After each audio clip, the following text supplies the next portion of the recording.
There we go. All right. Oh my Woo, God.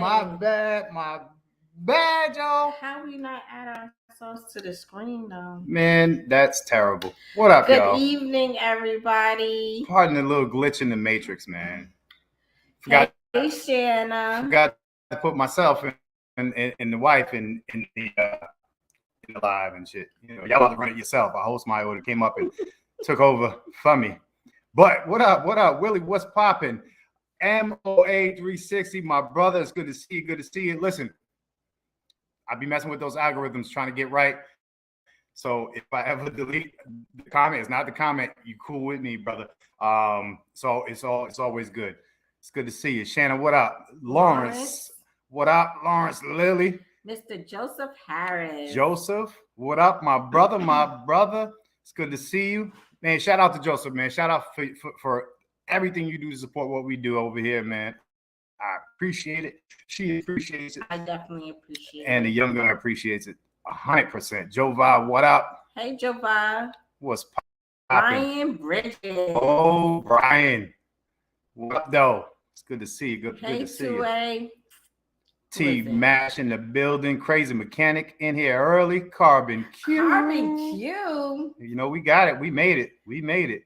Carbon, he let me share a screen with him today. Oh. Look at this.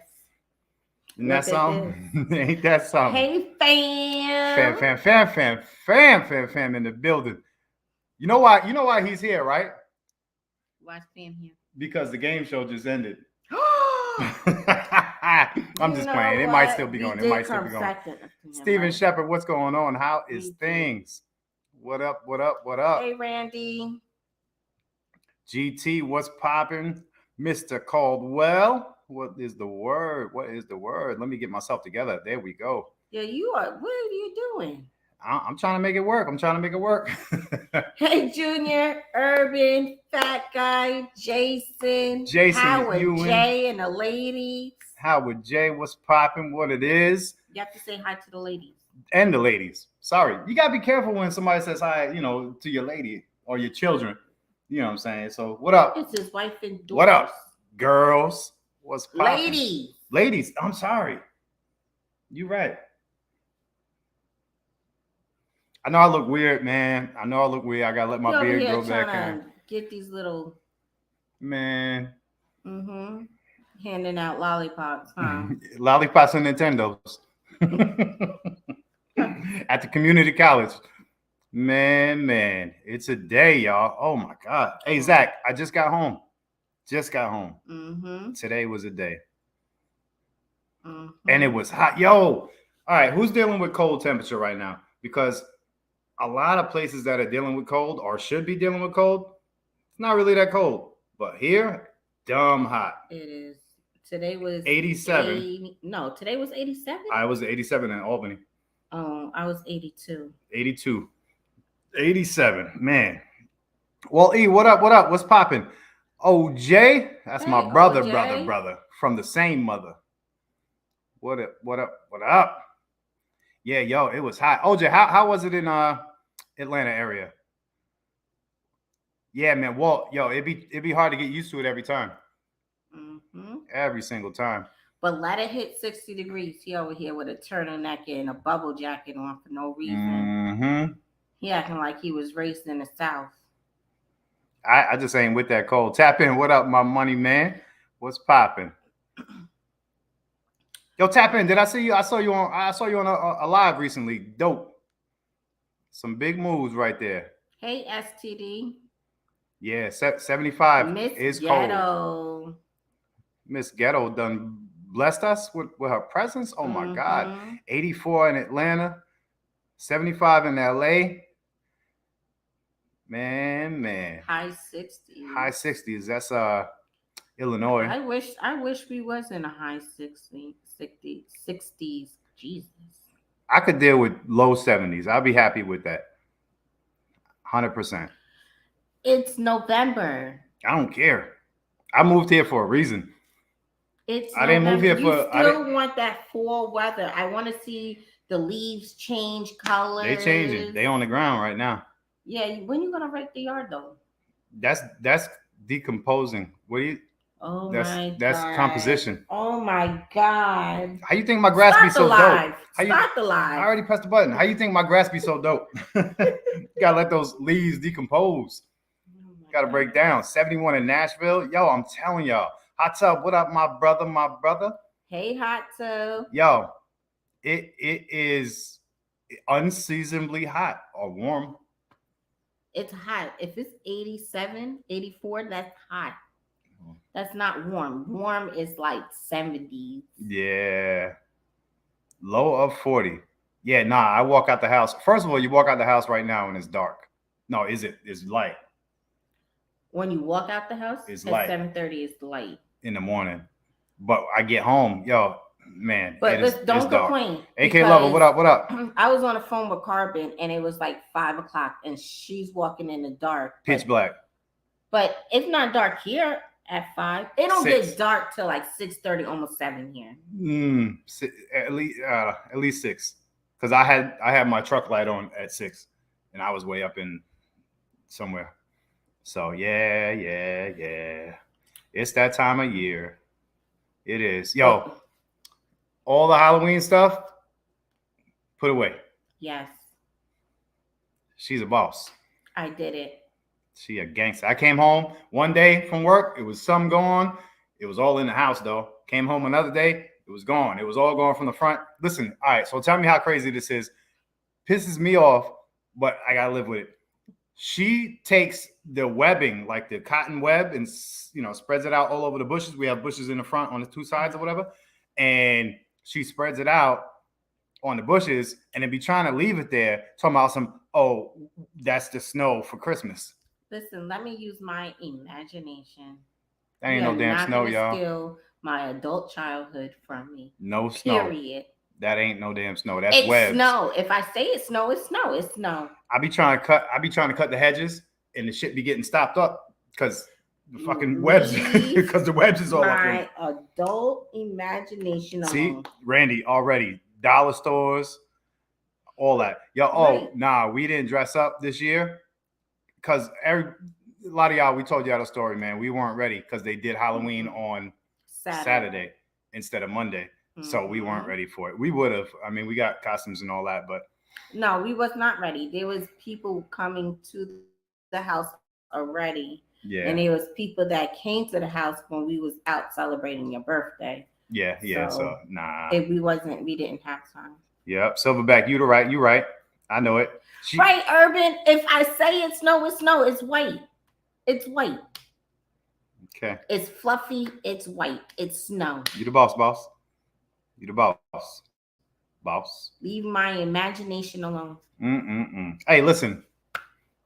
This weekend, we laid low this weekend. We chilled out. But yeah, we stayed home. Let's say we stayed home. Yeah. But we did not chill out. We stayed home. It was puppy weekend. It was all dedicated to the dogs. We're trying to move things around because we have a few like open rooms that we don't utilize in the house. And OG $2, what up there, gangster? So we had to regrout one of the rooms, and it's a garden room. Yeah, so it's like it's a sizable room, but it's all tile, and it's like a super cool area for them. And so we're bouncing the puppies back from our room. Call it my room. Used to be my man cave, but not no more. So our room to wait. Let me explain. Stop. From our room to the dog room, which is behind us, like in the back of the house, up to the front room. So hopefully we'll have that one all set within a couple days. I'm trying to figure out how Billy is going to sleep with the dogs being in front of the house. Yo, I got attached, man. Instead of in his room. Shoot, I just missed a comment. Somebody asked where the pit is. Silverback, the pit. $2 can answer that real quick. I've never been there, but it's toward Atlanta, very, very close to Atlanta. But yeah, here's a dope place, and $2 koi, hot tub, they love it there. Definitely, Miss V. Prepper 101. What up there, soldier? It's good to see you. Real deal. What you say? Let me see. Yeah, wherever I lay my hat is, and coincidentally, it is my room because that's where all my hats are. It's the only place I can find my shit. Because that's why I moved you to. I moved you to the back of the house. I couldn't wait to get that room. Y'all know already. I couldn't wait. I was excited. I packed them up all nice and neatly. I was kicking people out. Bye. I got the small bed. Well, yeah, because he went from a California king to a queen, and now it just don't even. It feels like a twin size bed now. So sometimes she'd be like, "It's too hot," because I can't freeze out the puppies. So sometimes she'd be like, "It's too hot." Tech Money, what up? What up? It's not. And so she'll go up to the front room and turn on the AC and blast it. Man, I'll be in that motherfucker like this, chilling. What? I'll be missing you though, babe. I got this. OJ's in here. Yeah, I've got this pillow. I'll be missing you. OJ, you just saved his life. Just by being here. Mark Thompson, what up? What's poppin'? I don't want to show OJ that side of me. No, why would you? Why would you? I don't want him to see that side of me. Yeah. Too hot. 101. I know you are. Too hot to handle. So yeah, that is literally the doghouse. Your room? Yeah. Right. That's what's gonna be tonight. It is what. Oh shit. So speaking of, let's go ahead and start this damn this live, man. Yo, first of all, shout out to all y'all, man, for coming out, hanging up with us on a Monday night. Also, a lot of serious voting is in play tomorrow. Don't forget to get out there early. Oh, please don't forget to go out there. Yeah, super early if you can. Random, what up, Jay? Yeah, just get out there if you can, man. It's the cool thing. It is. You know what I'm saying? It is. I mean, right now. All right. So in Georgia, it's Raphael Warnock and Herschel Walker. I'm not going to get political, but that's like the talk of the town. It might be the talk of America. So yeah, I know Georgia and Ohio has like really tense political runnings right now. So get out there, do the right thing, and vote. No matter what you vote for, just be a part of it. You know. Hey, JL, you ready? Yeah. Hey, we had to be on the same camera tonight because Alex, bless his heart. Bless that boy's heart. I don't know who his parents are, but he's still doing homework. For him. Still doing homework. Right. So yeah, he's on mom's computer. So that is that, man. But we had a good week. Shout out a good weekend, good week, full on through. Shout out to everybody who comes out, like I said, and supports us on a Monday and any day that we're doing anything. There's a lot of people that keep us in mind, and we appreciate y'all, and we keep y'all in mind, man. We think about everybody all the time. We talk about everything that's going on in the community, and we love being a part of it. Talking about it. Yep. Let me do my little shout out. Okay. Before we move on. Got it. So if you guys didn't know, Carbon and I are doing 12 Days of Christmas. We're starting it November 30th. Yeah. It ends December 13th. I know that's way more than 12 days. But that's the way we had to do it. When you start giving to the community, man, sometimes it just seemed like an endless something. So right. 12, 13, 14, what is it? 14 days of giving. But we had to do an opening and a closing day. So that's why it's 14. True. I get it. CDL, what up? But look out for that. So listen, explain it if you can. Explain how it's going to work? Yeah, only so people don't look, between you and Carbon to well, I was going to explain that on the 30th. Okay. All right, cool. I can explain it now. It's not an issue. So the 30th, I will be going live Wednesday at 4:00. I will be giving away something. I definitely will be giving away. We bought like amazing gifts, guys. Amazing. So there's gonna be a giveaway So it's from called, her channel right, to the to next. go It's to gonna the be next person, but we're a not different gonna live. tell who that person is until I go live. Okay. So it will start with me, and then so on, so on, so on. So you just, when we say that person's name, you got to go to that person's page, Which is gonna be the next day, right? Mhm. But we're not going to tell you what time that person will be going live. Yep. Okay. Yeah. So either way, when it gets closer, you guys will definitely get a gist of it. Chris, what up? What up? Atlanta Prim, what's popping, my brother? Hey, Atlanta. Chris, how's that gun shooting, man? I kind of miss it a little bit. We don't miss that. No, we don't. Just kidding. Zach, just kidding. Let me tell you, he is nowhere close to finishing the project. Which one? The Social Studies project. Oh. Out of the 12 boxes, he got 2 filled in. Yeah, that is it. He got to hear me cry today. No, Howard J, 100% good to go. You're good. Yeah, man. No, nobody's banned from it. Yeah, and it's no, No, it's for everybody. Yeah. Everybody can participate. Yeah, and you don't have to give anything. Yeah, look for the elves. You don't have to give anything. Erica and Carbon are doing all of that.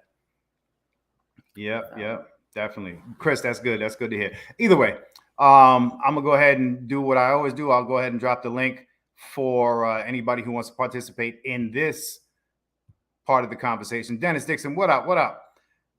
And so tonight we're going to be talking about takers.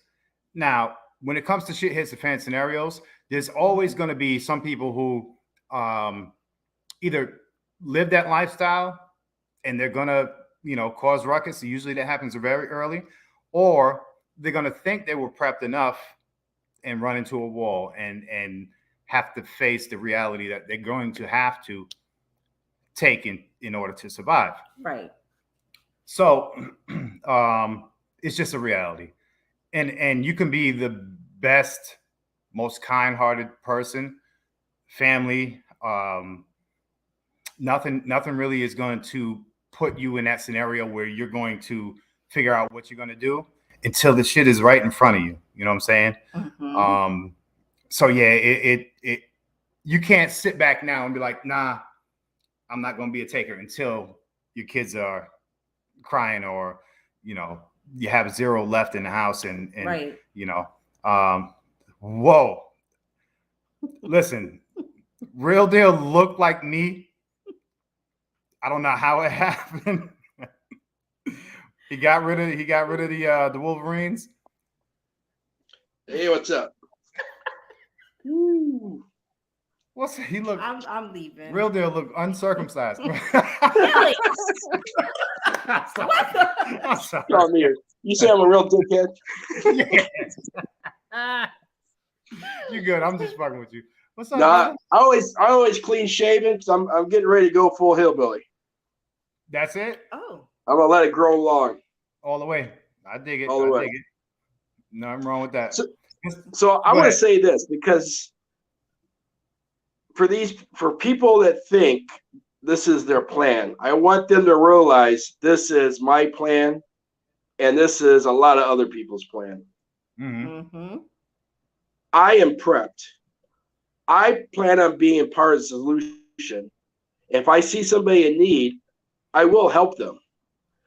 But if you think you're going to put on your special night glasses and your body armor and you got to come and take from me, I will put a bullet in your head and you will be fed to my pigs. Bottom line. That's the word. Damn. And I know it sounds cold, but this subject just makes my blood boil, because I've heard too many people say, I'm just going to prep a little bit and then I'm going to go take other people's shit. Well, if you come on my property, you will not leave and you will be pig food, because I will kill you. Bottom line. Damn. If you come out with your hand out and say, can you help me, brother? Then we're going to talk and I will lift you up. But if you think you're going to come and take, I'm going to kill you and you're going to be fed to my pigs. Bottom line. That's why I want to get pigs. That's why you want to get pigs. You're not prepared, and your plan is to put on your special little night vision, and you're going to be all G.I. Joe, and You're going to run through the jungle and come take my shit. I'm going to kill you. And everybody else is going to do the same thing. So get prepared now. I dig it. It boils my blood, and the people think I'm just going to take other people's shit. Well, you know what? You're not part of the solution no more. How are you benefiting society? You're part of the problem, and you need to be gone. Bottom line. So let me ask you this, real deal. Only when you think outside of the prospect of preppers. Now, you get into a point where certain people from certain communities should know better. But there are going to be your average run-of-the-mill families, single people, whatever, that were never introduced to that lifestyle. And they're going to get desperate and hungry. Is there any room for understanding in that? You know, say they're in your garden and they're just trying to steal a couple tomatoes and you know, shit to make it through the night. There is room for understanding if you come and ask me for help. If you come to me as a man and say, my family's starving, we haven't eaten a week, can you spare food? Then I will spare food. If I give you food and you leave and then you decide to sneak back and take more, then you're no longer you become the problem, because you have decided that my kindness and my charity has become my weakness, and you're going to try to capitalize on that. I think and so you need to be taken out. Damn. See, my thing is, you can't come on my property and ask for something and thinking that you're going to leave after you've seen what I have. That's the issue that I have. Yeah, I cannot be like, oh, come in, let me feed you. And then they get their bellies full and be like, oh, I got to go. No. You got to stay. This is where you staying. Yeah. You can't leave. And when I was thinking about giving somebody food, like they're going to be at the end of the driveway, and I'll come give them a couple cans of corn or something. They're going to be hitting the road. They're not walking the state, or they're not going on a tour of Liberty Acres or like that. Mm-hmm. Right. You know what I'm saying? Yeah. Sneak back on later on. That's it. True. I look this way. If you are, let me put my glasses on for a second. Okay, if you're ahead of your house, and you could be a man, woman, I don't care. If you're the head of the household, then you need to. Why aren't you thinking about? We've already lived through COVID. We lived through the toilet paper apocalypse, where people were fighting to get toilet paper.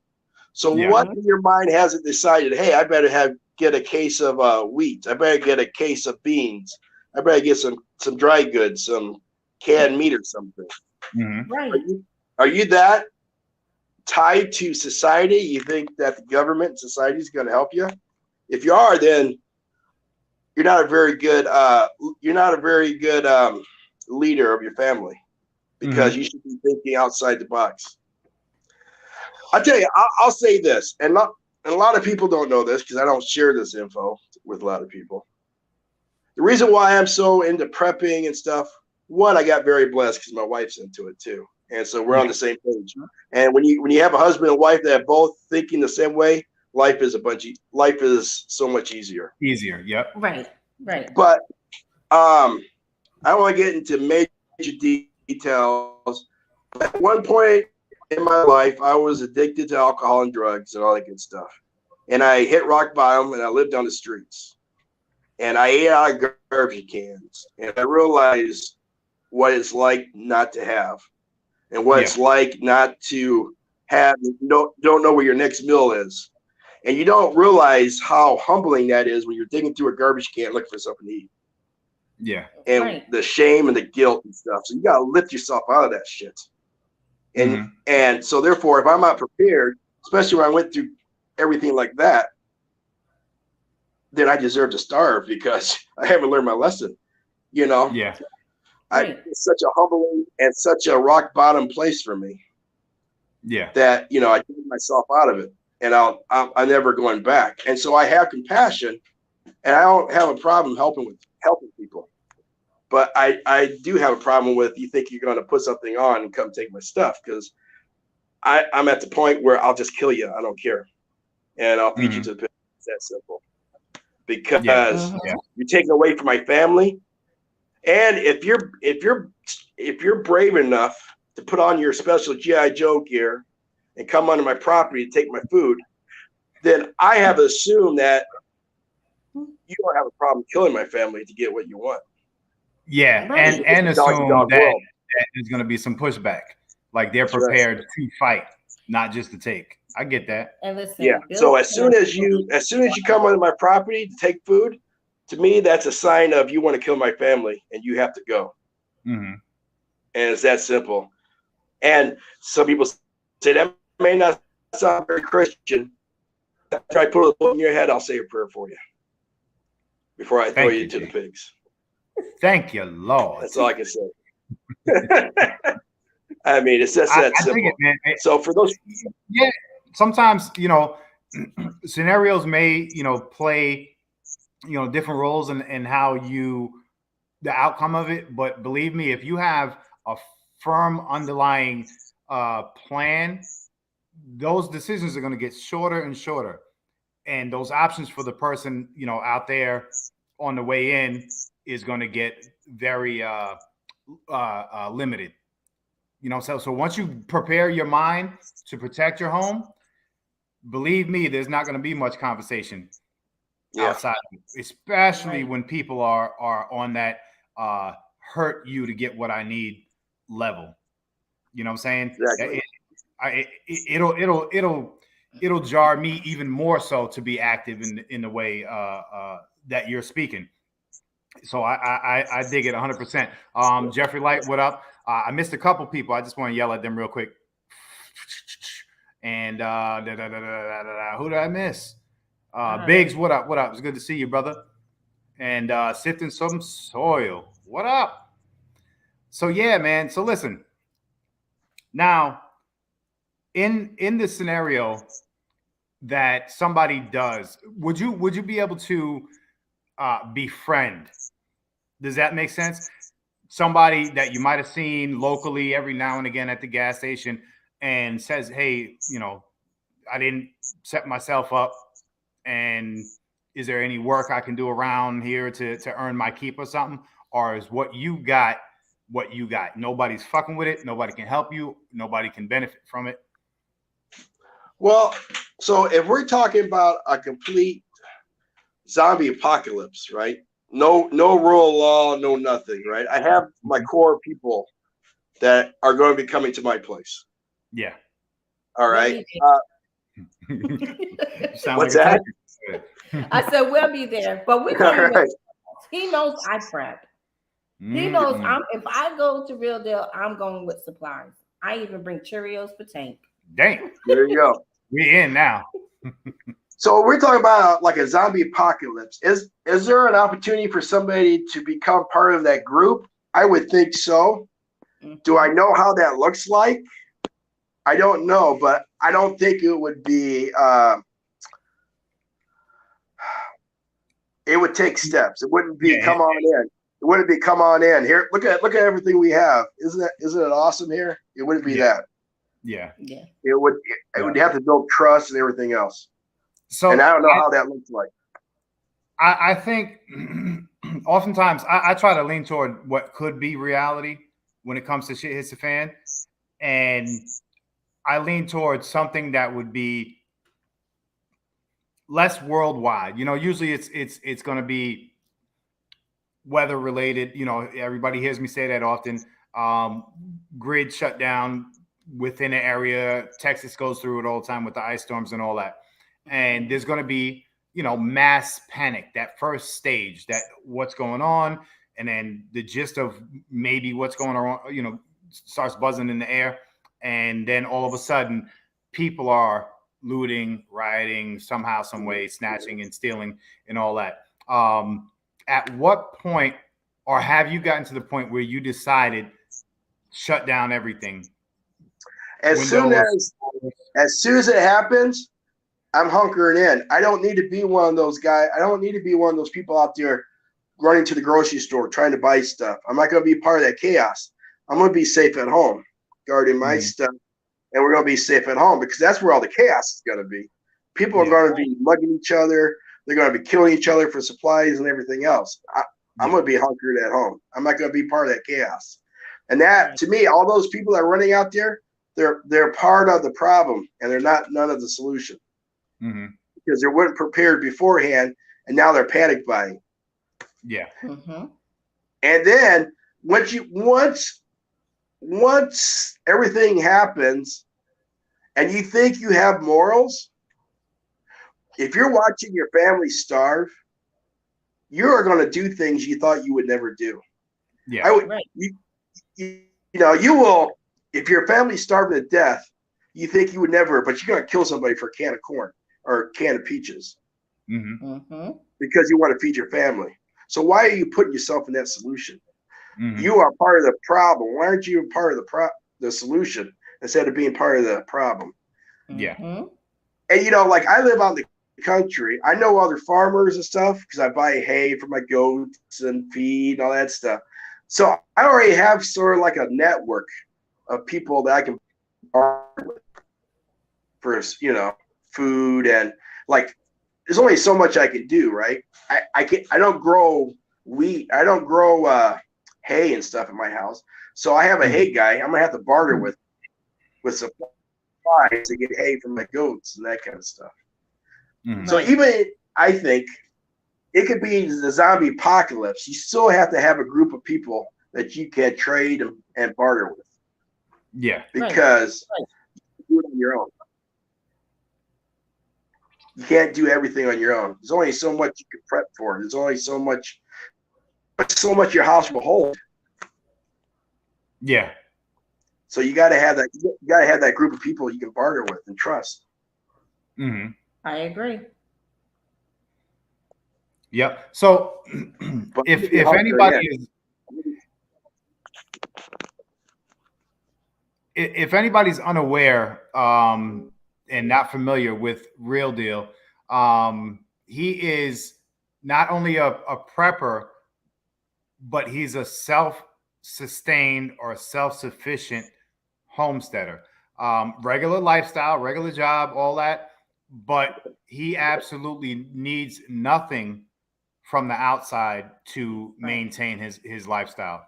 That's the level I'm trying to get to. Yeah, Erica talks about it all the time. I am trying to buy my home. I'm looking at property for the last couple of days.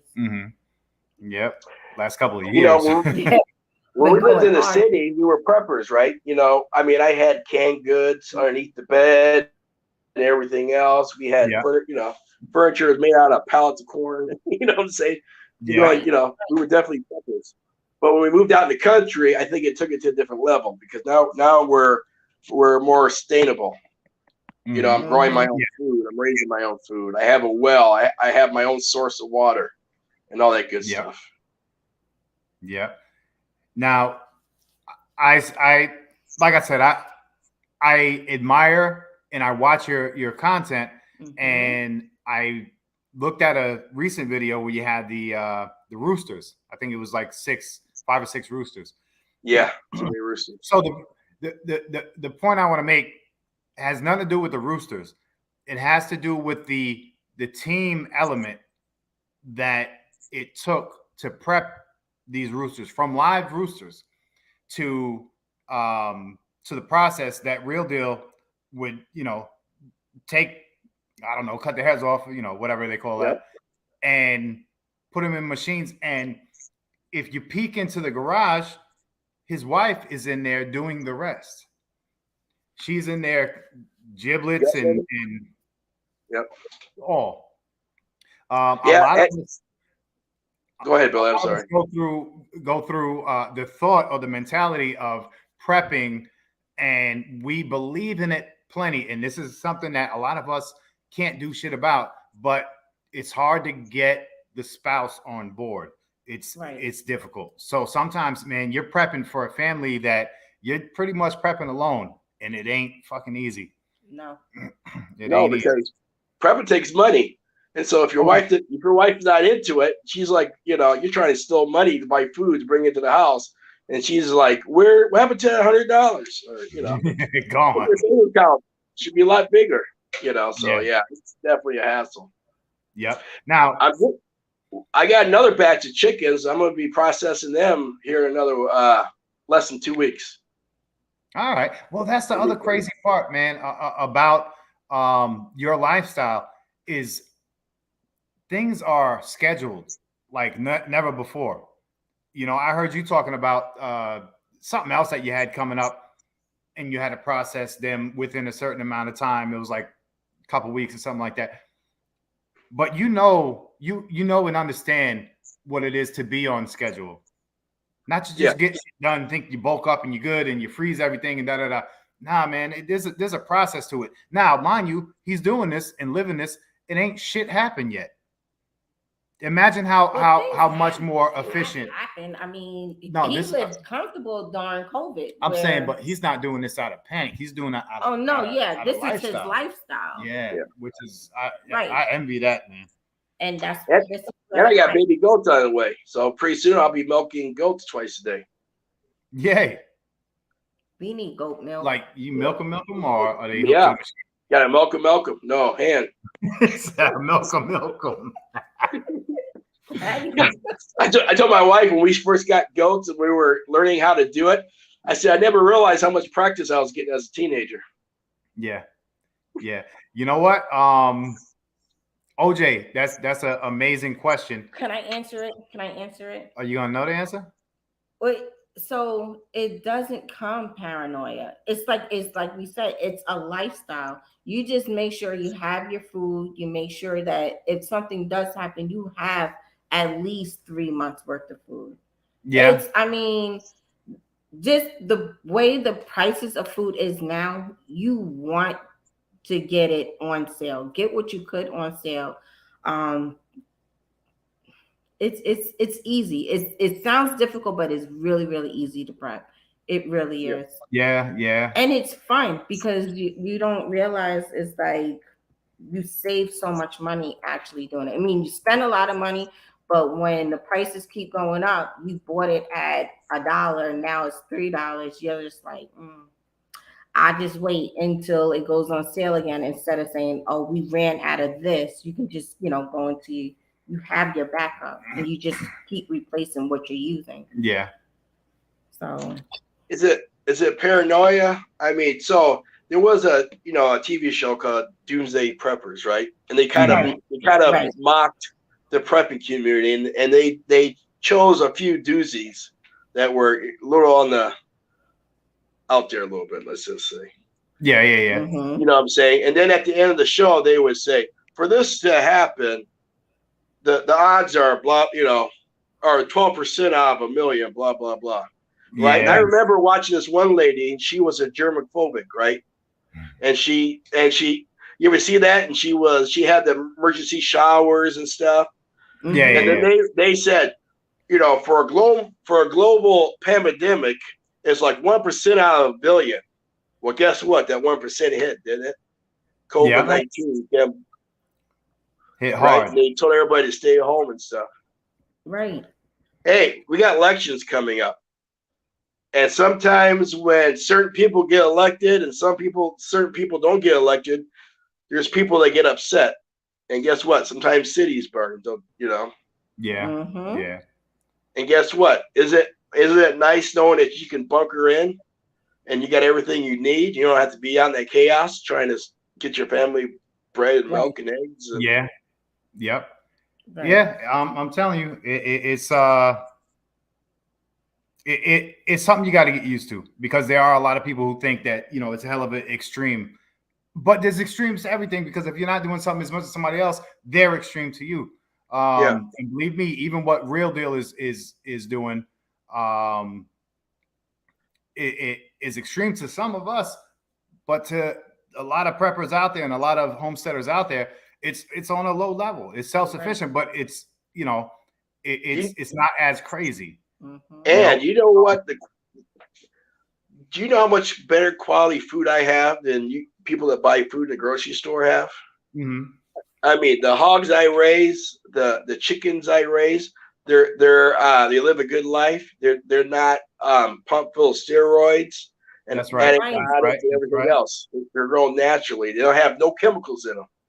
Right. Yeah. You know who brags on that a lot? Zach. He's like, man, I would take food that Real Deal gives me over a store any day. Right. Because I know, not only do I know where it's coming from, I know the person that raised the animal and that processed the animal. You know what I'm saying? Kingdom Defense, what up, Lady Smith? It's good to see you. Good to see you. Somebody else slipped in here, man, and I just wanted to say, Kush, that's my boy right there. Kush, what up, big fella? But that's like you, Billy. If I grow vegetables, you eat them compared to the supermarket. Yeah. The dogs eat my vegetables out of the garden, but I can't buy vegetables and put it in their dog food. They'll pluck it out. Yeah, there's a pride to it. There's a hell of a pride to it. Ghetto, what up? If you look into the way animals are raised for process for the store, pigs and cows are raised in barns that is standing room only. That where they poop and pee, they have to sleep. And that's the reason why they shove them full of antibiotics and stuff so they don't get sick. And you know what they feed them? Exactly. They buy all the crap from like Hershey Kiss, all their stuff that's left over from making chocolates and all that kind of stuff. That's what they're feeding these animals. And then you're eating what the animal ate. Right. Yeah. Right. You know what I'm saying? They're buying all this garbage and they're not feeding them grains. They're not feeding them wheat and corn that's grown in the meadows and stuff. They're feeding them crap. Right. Yeah. And you know, whatever they can do to save $1. You know, that's the bottom line, the obvious bottom line in production of mass production of food. We eat so much better and we feel so much better when we cook fresh, when we eat fresh. It's a whole different something. Just look at the concept of milk. So first of all, cow's milk isn't really good for you. But I'm not even going to get to that. So they milk a cow, they take the milk, they boil it to the point that it has no good nutrition left into it. Yeah. Right. And then they put a bunch of chemicals and vitamin into it and they sell it to you. Mm-hmm. Right. So all the goodness they stripped from it and they broke it down to this nasty liquid and then they put chemicals in it. Now you can drink it. That tastes tasty. Speaking of tasty, Carbon Q. Say that different. Hi, everybody. Hi, Erica. Hi, Jake. Hi, Billy. What's going on? Real deal. Carbon Q. Sorry, that's Riley. I see. Every time I get on here, it just needs to be everybody in the chat. How you doing? What's going on? Yeah, man. So yeah, man, it's and that's the crazy part. Also, now there's a big extreme between what Carbon can do in her prepping, and everybody knows that she is a prepping guru. I just want to put it on. But she's limited because of the area that she's in, the city that she's near, and so her prepping is definitely going to be a different extreme to what you're doing. You know, there's different levels to this. Stuff. And I learn a lot from watching what Carbon. I think we are in the perfect position to kind of mesh what Carbon does and Real Deal does, kind of. Yeah, we can do it. In the middle. Yeah, we're in the middle of you two. Yeah, definitely in the middle. And I don't want people to think that I don't have food storage. I have tons of canned corn and canned veggies and canned meat and all that stuff down in my basement. You know, I got Spam up from the ceiling to the floor. Yeah. Well, not me. I'm not having Spam. I'm not that hungry. You should get it because it's a good bartering tool. With prepping, right? So with prepping, because we all have like different lifestyles, we're all living in different areas. Having stuff that you may not like, but somebody else may like, is a good option to have. I may not be able to have animals or a homestead or anything like that, but I can store a lot of stuff that's can wise. Now I can trade that with somebody who does have animals for fresh items. So prep as much as you can with what you can in the space that you have. Like there's nothing to me that is not something that you can use for barter or money or trade.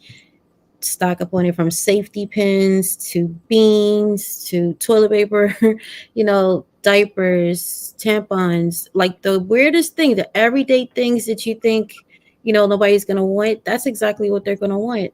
When the pandemic hit, everybody was beefing about toilet paper, something so simple. So now apply that to just your everyday stuff. And like salt, people are going to need salt. Most people don't have like tons of salt in their cabinet, but when you want to preserve meat or just use it for any other thing, there's so many things you can use salt for. That's going to be at a shortage as well, and you need salt to survive. So, aside from needing it, mentally, a lot of the simple prep food is not going to be preferable. I mean, it's not going to be preferable to your palate. And salt disguises almost. You like that? Salt disguises almost everything. What? You look like a. You about to sleep. Coffee and booze is always a good thing to stock up on, Really? to barter with. Yeah. Everybody wants to drink and everybody wants to have coffee the next morning. Alcohol you can use for so many different reasons. Yep. Besides, mellowing out somebody that might be in a panic, it's a good antiseptic. It's good to start a fire, depending on what proof you have. Yeah. There's a lot of reasons. Babies teething, if you happen to have kids. This is old school. I'm not telling you to do it. I'm just saying this is something that older individuals used to do. Rub some brandy on their gums to help them with teething. Some of those things might come back into play if you can't find Ambisol. You should have that as well. Your dental hygiene, just having a dental kit and a book to show you how to deal with certain things besides tying a string around your tooth and closing the door might be helpful. Yeah. So we used to do when we were little. Right? Yeah. Hey, so let me ask you this. So this is, about being able to protect that. Mm-hmm. And Real Deal told us straight up, somebody comes at his property the wrong way, it's over. It's a wrap. What say you? I agree. Everybody's a threat at this point. If you once you start prepping, your mindset kind of change. You kind of want to be around people who have the same mindset, because when it does hit the fan, you're going to need a mag, right? So you want to have people who have something else besides what you have to survive. My thinking, that's how I feel. I understand that some people don't want to do it, but at this point in time, with PSA announcements being sounded out, if you're not paying attention to the news, if you're not seeing that it's difficult to get groceries now in the supermarket, for some people it may not bother them, but for the majority of people, yeah, it's hard to get certain things from the grocery store in certain areas. Yeah. If you're not prepping now, then I'm gonna have to look at you and be like, hey, this has been going on for a minute. Down to stimulus checks. You should have been using your stimulus check to either pay your bills or stock up. Right. Not everything has to be, all about prepping, but you should have used a certain amount of that to do what you needed to do to prepare yourself. Mm-hmm. So if you weren't in the circle prior to that, then that's it. Ain't no getting in. Until a certain time. And I remember Hutch saying this. He says, was it Hutch or PTLB? They were saying that like the first couple months, weeks or something like that, you just kind of want to wait everything out. Mm-hmm. And see where everybody's going first before you start opening your door or rendering assistance to somebody, if you choose to do so. Right. It's such a touchy situation because you can help somebody, let them in, and then all of a sudden they leave and they come back with a whole group of other people and take all your prepping stuff. Yeah. And then what do? You're asked out, right? I was trying not to curse. It's still you're still messed up. So to me, I'd rather just sit and watch. If it's not in my immediate circle already, a lot of my preps, I try to prep for my family members because I know they're not doing it. So if they do come, I already know that there's stuff here for them. So I'm not worried about that. But everybody else outside of that, gonna have to wait and see how that works out. Yeah. Yeah. Let me ask you guys a question real quick. Go ahead. Mm-hmm. About during the summertime, when I went grocery shopping, I used to have to go to 3 different grocery stores to get what I needed because every grocery store were out of certain items. Anybody else had to do that this summer? Remember when the shelves were empty, no baby formula, no Right. this, no that. I had to go 3 different stores to get what was on the grocery list to take home. Right. Whoever thought that would happen in America? Exactly. Um, that's what people need to really pay attention to what's going on, especially if you're a parent with young kids. Most adults can deal without certain things, right? Unless it's medication that they absolutely need. Mm-hmm. A few people with vices might be going through withdrawals. That's a whole nother thing you don't want to deal with in shift, right? So if you have vices, if you have those things, you should be prepping those things and understand at some point that's going to run out as well. So it's either cut the vice out or find a new one. I don't know. You got to, prepping is so personal. You got to know what it is you're willing to deal without. There's some days, like sometimes when the cable went out, I just kind of sat here and just like realized what it was going to be like without any cable. Any internet, you know, and I was okay with that. Like I could read my book.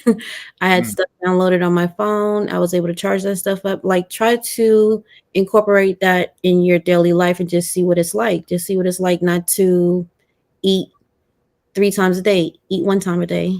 See what it's like just to drink water and ration your water. What it's like to be without water for like a whole 2-3 days. Wow. See how your body reacts to that. When this is coming from Kush, when you guys went through the COVID kind of, I guess, the initial point, did you feel like you can sit back because you've done the prep, or did you go harder to up prep? No, COVID was the reason why I started prepping. I went shopping for my parents and they were fighting over toilet paper. I was like, this is insane. And I looked at my parents' pantry and I was like, yeah, we don't have enough food. Like, well, how long is this lockdown going to be? So as soon as they lifted that, I was stacking and packing everything underneath the sun that could fit in that house. Like my mom had stuff underneath her bed. She was like, can you stop? Can you stop ordering stuff? I just didn't want to be caught out there. And they're older, even to the point of self-defense. Like her husband at the time, he didn't want to have firearms in the house, but I snuck mine in. I had it underneath the bed because if it happens, like, what are you guys going to do? Like, you know what I'm saying? Yeah. Go in the back room and just let me, do what I can do and keep it pushing. But yeah, you have to take it into your own hands. And that was an awakening for me, just walking into the store and seeing people argue over toilet paper. I was like, this is insane. You couldn't find certain things at that time because people was hoard. Like that whole hoard buying is insane. They wait till the last minute and you just want to clean out the whole store. If you're steady prepping, when that happens, you won't have to worry too much. You already have your stuff in your house. Yeah. Right. Kind of stay out of the chaos and just, wait it out. It all depends on how you want to deal with stuff. So during COVID, I built my gun range. I ordered dirt, had it delivered, and I got paid. I got paid to build it, and it was awesome. I was home. Everything was shut down. I wasn't worried about going anywhere, getting any food, and I just worked on my gun range. And the funny story was, I kept thinking like because it felt weird, right? The whole shutdown, the society was quiet, everybody was sheltered in. And I kept playing. I had a little girl's voice in my head, like a movie. In the beginning, we thought it was a cold, but as time went on, it developed into something else. You know what I'm saying? It was a weird time. But I built my gun range. I worked on my farm, and I digged it. How many acres do you got? 4 acres. 4 acres? See, that's 4. manageable. That's kind of like what we wanted. No, more. I'm going to be honest. I was looking at 5 to 10 just because I know if things was to get really, really bad, I know Billy's family and my family would definitely run to us. That's a definite. You sure? I know it. Some of them, not all. And tell me who ain't. Name one person that ain't. Either way. I tell you what.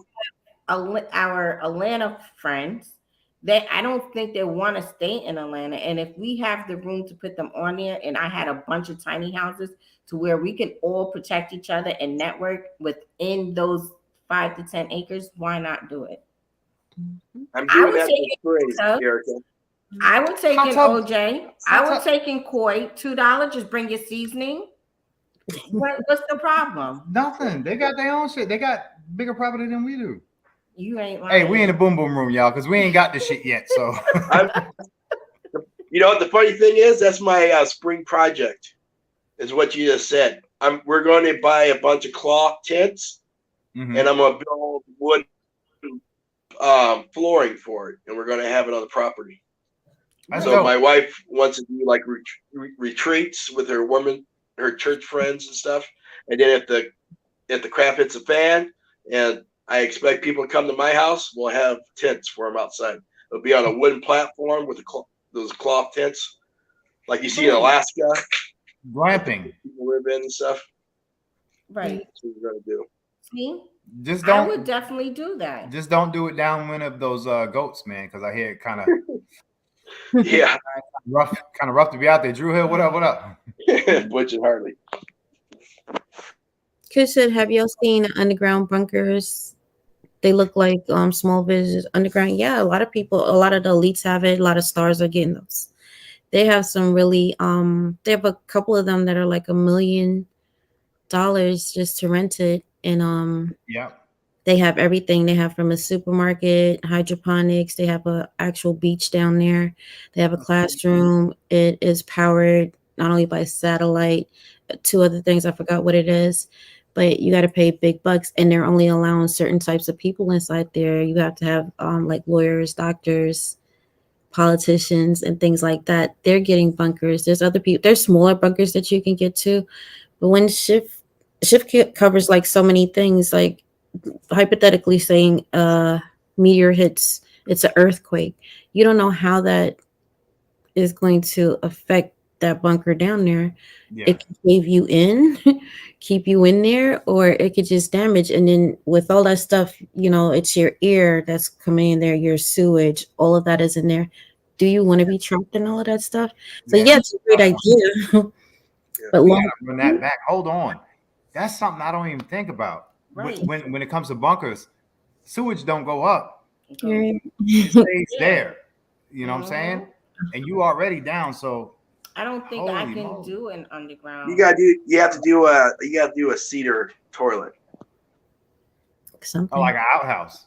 like an outhouse. And you go number 2 in it, and you throw cedar chips on top of it, and then when you go up top, you gotta dump it or go bury it. But a lot of preppers bought those shipping containers and did Yes. underground bunkers, Buried. and they lost the money because They're rusting. the over time the ground has caved them in because they're not built for that, Right. Hmm? Yep. and they're Yeah. rusting out and they're caving with all the pressure of the weight. Yep. Grumpy Bird, what up? Rodney Brady, I don't even know. I know I seen you in here earlier. I don't know if I said what's up, but what up, Rodney? Rodney? So And think about it, if you're in an underground bunker, you got to have air circulation. And so if you're in a bunker and somebody figures out where your air's coming, all they have to do is clog that. You got to come up. I can't do it. Exactly. yeah, it's tough decisions, but I'm not against it because a bunker doesn't necessarily. Here's the thing: a bunker doesn't mean captivity, so it's just a safer, less discreet place to be. So you can still, in certain scenarios, go out. If it's like an atomic fucking chemical war or something, I get it, but Right. you can still go outside and live, farm, fish, whatever you got to do, and then get your ass back down in that But bunker. why not just live up top though, to where you can and have Visibility. cameras? Visibility. I mean, we have places. There's a lot of mines that people could start looking at and like fixing now. Like certain ones you can't go like all the way in, but that's an option. There's a lot of places that naturally you can use where you can go in and out, or you can have a secure door or build something around it. I mean, there's underground as well. There's subway systems. There's the sewer system, which is underground, but you still can move. You're not stuck in one spot. Shout out to Quake because we talked about that the other day. Mhm. He works underground, but we were just talking about it, and I was like, that's also a great place that if something does happen, you can go under there. Like in New York, where there's several places where people have whole little cities in the subway What do you say, system. mole people? Are the mole people preppers? Yep. Mm-hmm. Mm-hmm. They're technically preppers because everything that they need, they have right there, in the subway system. And you can still move. You don't have to be stuck in one spot. You just kind of got to go through where that is. But yeah, you have the option to come back out. If it's chemical, hopefully everybody has a gas mask and enough cartridges to take a hike, long hikes, and get fresh air or move out. There's a lot to prepping. I mean, you just got to make sure. People like, oh, people are so extreme. They have, the bulletproof vest, the gas mask. All of that is part of survival because you don't know what's gonna come. You don't know if it's. I'd rather have a bulletproof vest than a pair of Jordans that are gonna look good for a couple months. Same shit. Yeah. Same shit. Mm-hmm. But I think a lot of people get overwhelmed by what they think prepping is going to be, or they have to catch up really quick or something like that, and they think that you need a lot of money to do it. But and she yells at me all the time because I'm like a semi-hoarder, and you just have to have things that you can go back to.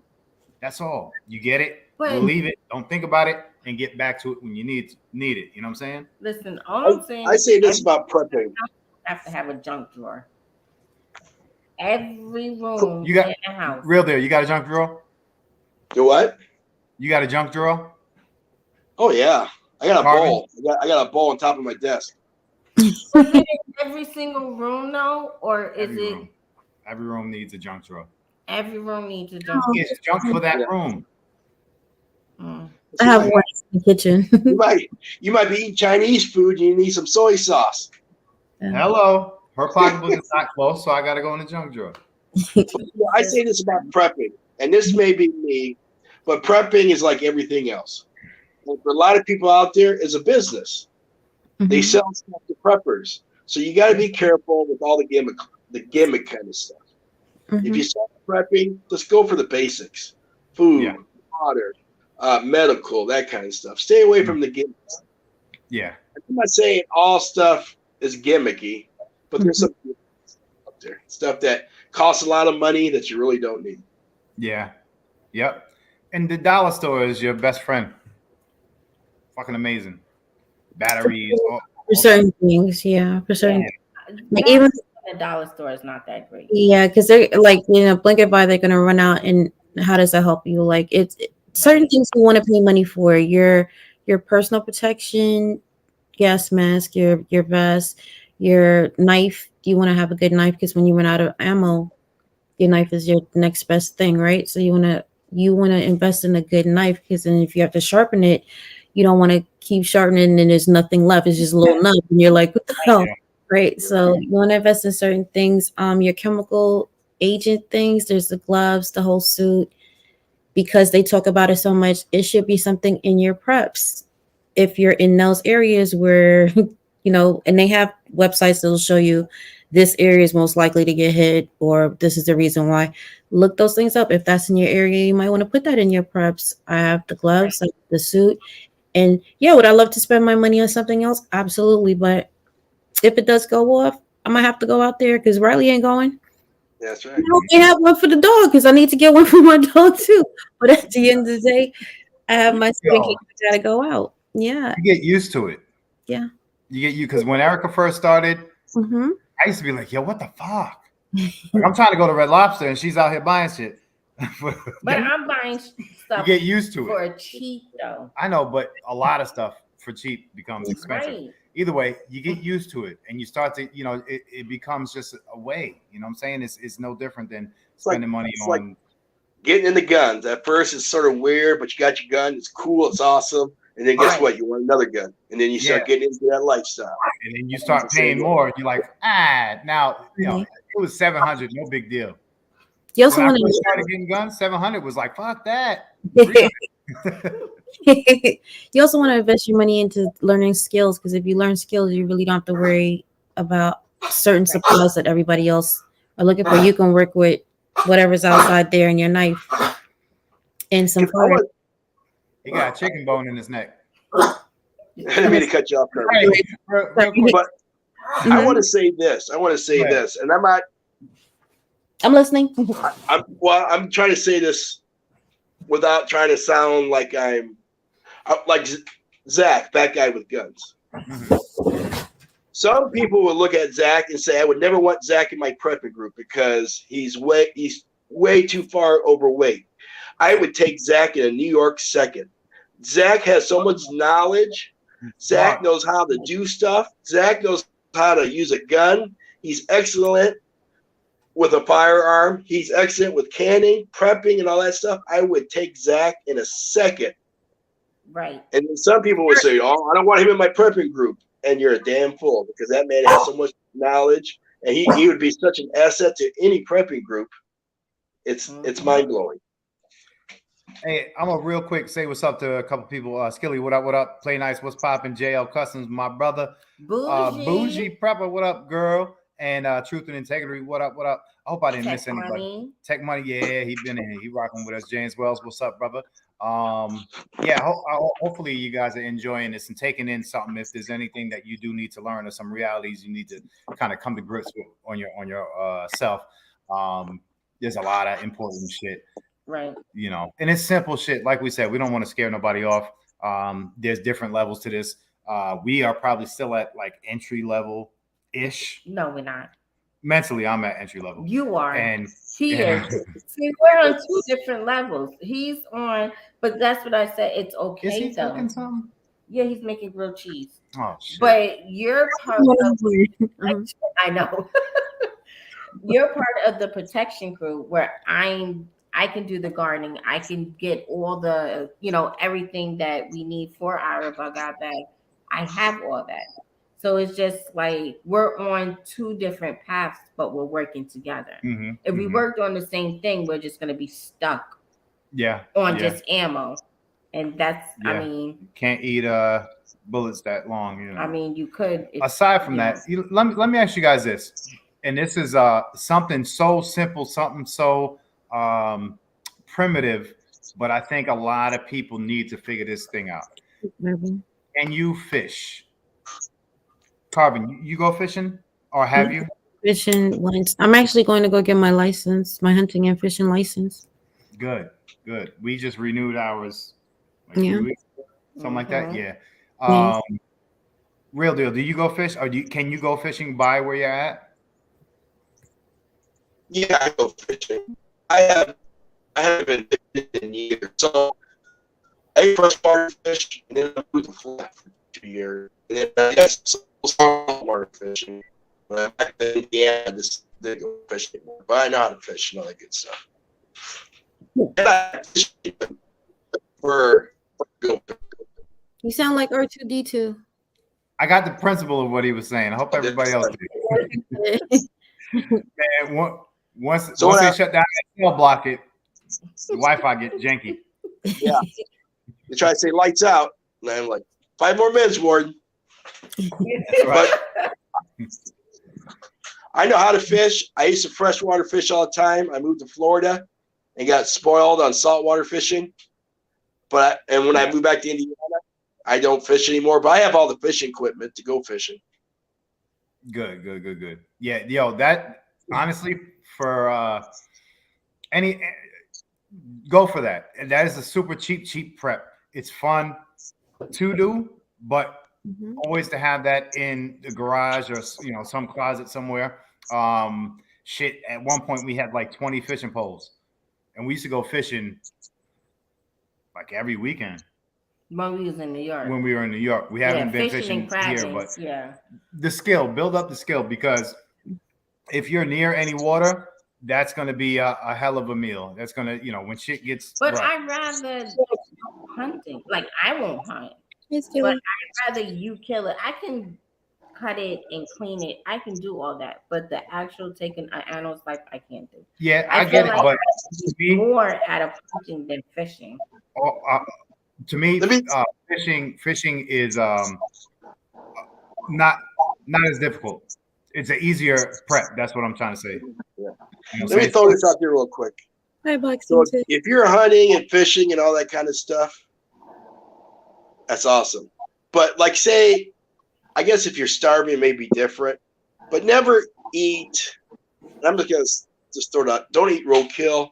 Don't eat it. Like if you're hunting and there's a dead duck in the field, don't eat that duck.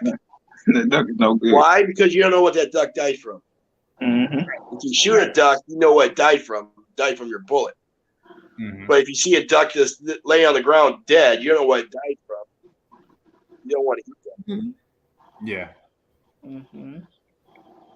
And when you're dealing with fish, you also look at if it's dead fish around you. That's a sign that In the water, yeah. yeah, the water is no good. You can tell from the smell. You'll smell it before anything. Right. Yeah. Yeah. Yeah, Fox, what up? you gotta look for dead animals like deer and all that in the water, creek as well, because it can contaminate the whole stream. It's a lot to it. I was looking at it. Mm-hmm. Those are skills that you need to know. Try to go for running water, not stagnant water, if you want to get water to drink. You know, Mhm. not saying that you can't use a stagnant water, but you want to go with running water. It's more fresh Mm-hmm. than stagnant water. Yeah. And you can use the carcass of a fish to break down soil or to add nutrients to soil. The soil. Mhm. Yep. Yeah. So if you bury fish where your garden is going to be planted, you're going to have amazing soil in months, and it decomposes pretty quickly. Sorry. What is with you? So you say just put the fish in a hole and then you cover it up and then plant? Not that day, like Wait, months later. what? You know what I'm saying? Wait, I don't know. wait. Let's rewind this conversation. You said that the fish bones in the soil and it's gonna do what? Mhm. Well, he said that's where you plant. Oh, I Yeah. thought he said the fish was gonna turn into a plant. I was like, wait, Well, it No, no, does. no. fish turns into a plant? Yeah, from ashes to ashes, dust to dust. Yeah, it turns into the plant. Yeah, Okay. you get those little Swedish fishes from it. You pick No, those. it just it has nutrients in the soil. So when you do plant, it grows healthier. The soil is rich. Right. Alright, guys. But okay. Yeah, true that. 101. True that. Yeah. Prepping to me, Yeah. and that's just me getting my stuff hit the fan bag. You got to take it one item at a time because it can get very overwhelming. So I had to take it one item at a time. Start my But bag. remember what I was saying? They make certain things now where it does more than one thing. So you can buy an item that is an axe and a hammer, like it's Multifunction. Yeah, Mhm. multifunction. Those are the items you want to buy because it gives you more room to add more stuff. Yeah. Okay. So Skilly, Mhm. if the crap hits the fan tomorrow and somebody shows up at your house with wanting to take your stuff, are you prepared to kill them? No. Ooh, good question. Coach, be safe, No. bro. No, No. I'm not. Hey, so all right. Hey, Triple Hey, J. different. What's up, girl? Listen, I appreciate Skilly being honest about that because a lot of us go through this preparation in our head, in our emotions to be able to do that, but we haven't been faced with it yet. So it's a decision, a preempt decision. But when it comes down to it, it's going to be more difficult. You know what I'm saying? I understand gearing yourself up, but Skilly, I get that angle too because it's going to be difficult for me to not understand why I'm hurting somebody. You know what I'm saying? And it's going to be difficult for me to not give opportunity for understanding and second chance or conversation or whatever. So that kind of shoot first thing is difficult. It's It's difficult. not.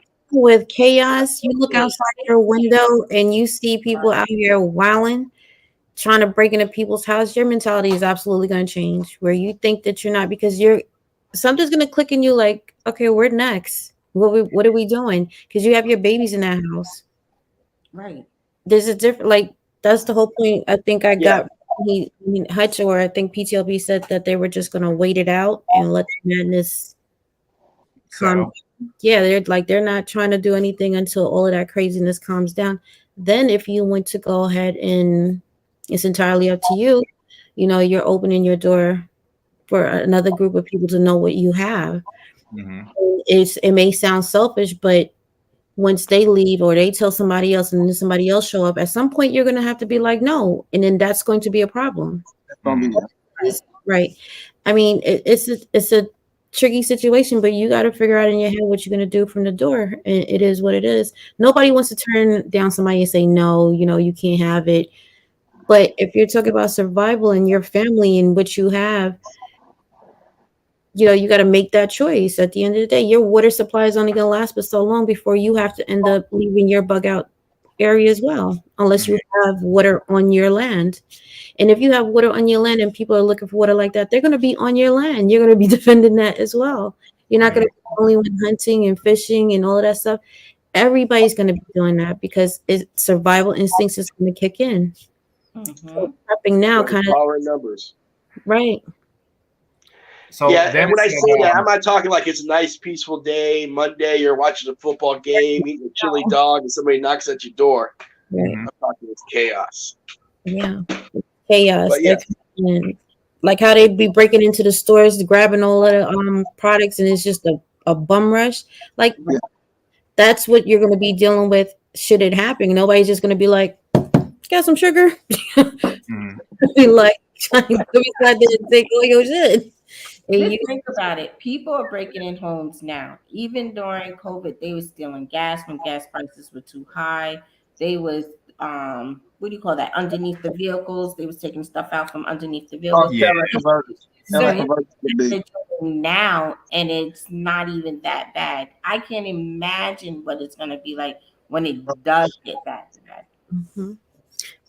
Dennis had said, people in city areas, should they plan a bug out or should they stick to home and groups within the city? Do you think they have a better chance of survival getting the fuck out of there or sticking to the city life? It depends. I'm sorry. Be prepared to hunker in and let the chaos do its thing. And then if you want to bug out, then bug out. But remember, you may have a really cool bug out bag with all the fancy gadgets and everything. But once you bug out your house, you're a refugee with a nice bug out bag. Life, you gotta know where you're going. You gotta have a plan. Right. Yeah. Right. I dig it. I think if you're from the city, you might fare better because you know the city, you know where to get things and how to move in the city versus a city person going to the country and they're completely lost, don't know what is going on. It all depends on you, or you can navigate in both. I don't know, you might have some type of training that allows you to do your thing in both settings. I don't know. Yeah, 100%. Grand Life cousin, I think I said what's up. What up? Guns don't argue. What's popping? So that's an amazing thought. Can a city person survive longer in a city in chaos than he could in a country setting? She might have to go out. I'll take her. In a country setting that is maybe less chaotic. Honestly, well, with the country, I'll say this with the country setting. By me growing up in the country, my grandma and them lived in the country. You have less in the country. You have more land, but you have less. And what I mean is, you don't have that many stores that you can go to. So ultimately, dealing with the country, you're not going to have the big supermarkets that you would in the city. So you're very limited on what you can do as far as food. Whether you'll be more hunting for outside food than you would really at a grocery store, because the grocery stores are mom and pop grocery stores. You got a couple dollar stores here and there, but as far as the city life, you got more opportunity to maybe go get you some out of big supermarket rather than being in a competition though. But yeah, so there you're putting yourself in danger, Skilly. Once you leave your house, you're putting yourself in that chaos. You may not come back. That's true. Well, once even if you're in the country or the city, like Kirby Q's in the city, if the poop hits the fan, she's bugging in. She's hunkering down. She's not going to be out in the streets in the chaos. She's Right, gonna I'm be gonna hunt it comfortable down in too. her house, and Absolutely. she's gonna be trolling her apartment or whatever, making sure people ain't trying to get in. Beep, beep, beep. Yeah, I will. I will That's hunt what. it down myself. But I'm just saying, if you have to go out there after the chaos, you got more opportunity as far as getting something from a bigger supermarket because it's very limited in the country as far as big stores, big department stores. Yeah, I understand what you're saying, What Skilly, but you're I'm saying by then, if you're leaving your house to get something, the game's over. It's too late. Yeah. Right, That's right. And plus, most of those stores, they're gonna be ran through. I don't think there's gonna be. Mm-hmm. Hey, Unique, how are you? How unique. It's truth and integrity. It is difficult listening to babies and kids crying from hunger. Yep. It's not steps is not gonna be easy. You're gonna see a lot of things. You hear a lot of things. It's going to be ugly, but I mean, if you want to, feel free to do what you want to do, but you have to understand like your family is going to be opened up to these particular things if you step outside. What you got to do. I'm not saying you should just ignore it and it is what it is. If people are more prepared, then if this does happen, it wouldn't be so chaotic. You can come together as communities and start forming your own little section of life where this family is good at that, or you have a doctor in this area. Now you start setting up smaller communities that will allow everybody to survive or just, remain civil to a degree. It's great for defense because nobody can do defense by themselves. You need a group of people, but if it's only one person in your building prepping and everybody else is not, and they know that you prep, they're going to be knocking on your door. Mm-hmm. They're not going to leave you with anything because it's more of them that don't have anything, and you're the only one there. Right. With your family now, your family's left without anything. It's going to be difficult. It's going to be, not a nice situation should it happen.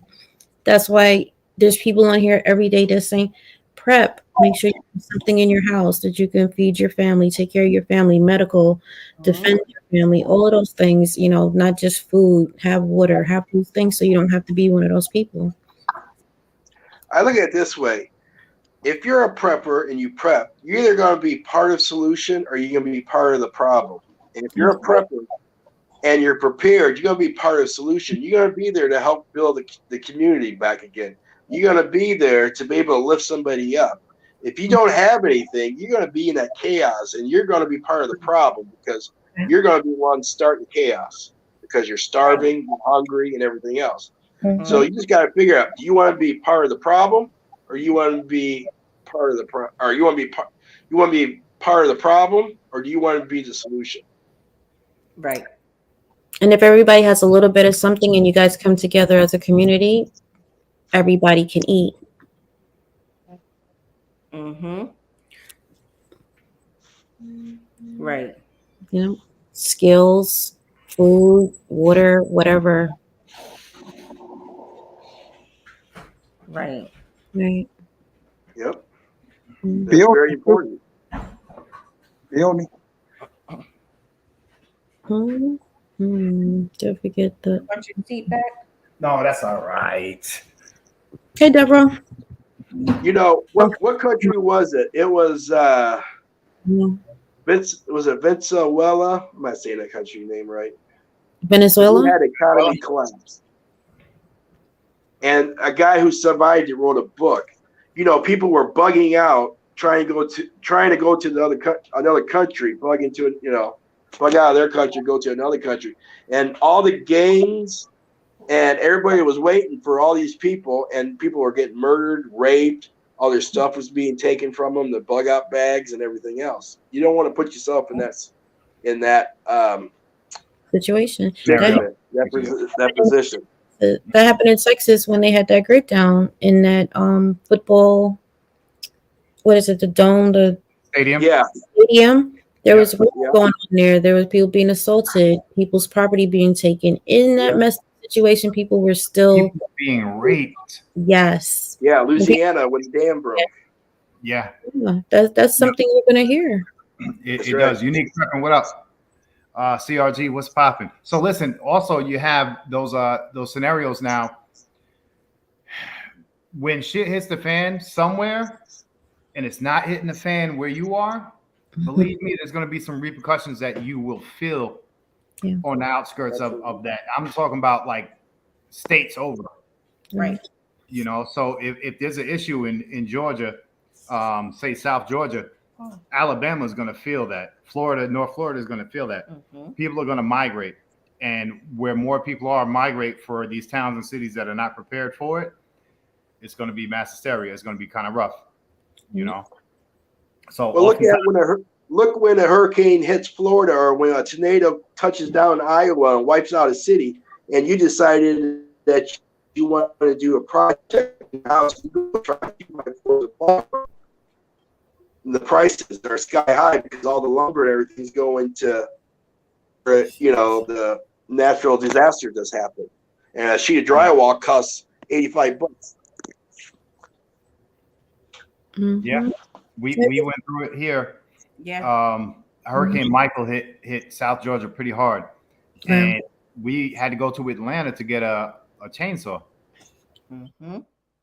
All the way to Atlanta. It was crazy, but that was the closest chainsaw.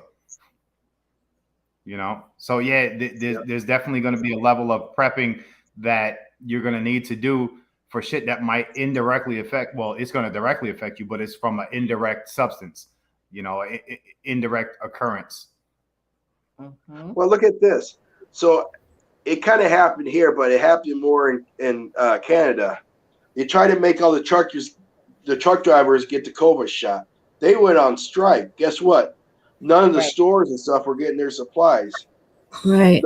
Walmart wasn't getting their groceries. Martin's wasn't getting their groceries. Kroger's wasn't getting their food. You know what I'm saying? So everybody was doing without. I was watching the news and they were saying that last year's containers were still on the river waiting to be received. So they were saying that this Christmas they're gonna have like ridiculous sales because they got to get rid of last year's stuff that's just coming in this year. Yeah. Right. Mm-hmm. Hey, Devereaux. Yeah. So that's gonna be that's gonna be crazy. And those are just the people. Now you got to figure out the gov when they come through. You know, they're changing the labels on your canning lids, right? Right. Now they can't last that long. They can only last up to, what was it, 12 months or something to that effect. Like, they're watching everything that you do. Most preppers or people that talk about prepping or survival or anything like that, you know, the reason you don't get a lot of likes or, you know, you're not in that algorithm is because you're teaching, you know, self-dependence, you know, being off the grid or just being able to survive without them. And that's not what they want. They want you to survive, you know, look for them for everything. Right. You know, and it's a lot of us get caught up with, oh, the government won't allow that. Look at what's going on. Like, they're changing the Constitution. They're doing a lot of things. Every right that you have, they're attacking it one way or the other. Yep. If you think it's not happening, it's happening right in front of you. So pay attention and get yourself together. You know, prepping, I think, is sort of a new word or a new concept for what we do. So look at your grandparents. What did they call them? They called them living. Living, right. That was everyday living. Right? You put away for a rainy day. Yep. Yeah. I tell you, the amount of finances that they had available was a lot less. Even if you compare it in, you know, inflation, and it's all the same money, and they had a lot less options on what to spend their money on, and that cripples the society. When we have too many options on things that we deem are necessary in our survival, I'm not talking about survival. I'm talking about like daily survival, not striving to stay alive. I'm talking about regular shit, right, that we deem we can't live without. Right. You know, and every 10 years or so, something pops up. We had I'm gonna say about a month ago, our dryer went out. And I was like, fuck. Dryers are like $700-800. Right. And I'm a cheap dude, so you know I'm gonna find one for like $200, maybe $150. But he was stressing, and I was Fucking like, out. hang the clothes up. We went He to was the, like to, outside. we went to the dollar store and we got a rope. The rope cost us $2. Chilling, and my clothes be looking fresh and just fresh. Man, So he was stressing out like sunshine, right? right.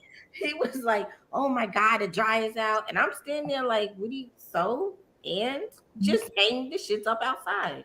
He was Yeah. like, "Me?" Like, okay, I don't do that, shoe. right. So I ain't hang no damn. Hang your mama clothes out, shoe. I ain't hanging. Nah, Yeah. man. But yeah, yo, I'm telling you, if you start to wean yourself off of those simple elements in life that you think are super necessary, slightly wean yourself off of that. I go through conversations like this often. And there's things in life that you just can do without. Hot tub stupid. What do you say? Said you walking around smelling like outside. Fresh land and shit. So yeah, man, there's a lot of shit. There's a lot of stuff. We are not flashy people, and that helps a lot. It does. It's not saying that we're not, you know, impressive, or I don't know what to say. We clean up nice. All right. But we definitely don't lean on too many factors that make us, you know. $2. I'm sorry, I'm listening, but I'm reading the comments. I can't read from over there now. See? Well, you can't read from the Yeah. $2 are big drawers on a wire. I don't wear no drawers. $2. I'm just playing. No drawers on the wire, right? Why does it look like the water boy when his mama goes, "That's Billy Sheets." Oh, man. That's crazy. Man. Yep. But yeah, yo, there's some things that we easily could cut out for the convenience, and it makes you feel good. Honestly, this sounds emotional. Back to the dryer thing. Not only does it get the job done to hang a wire or a string in your backyard, Erica felt closer to how she was raised.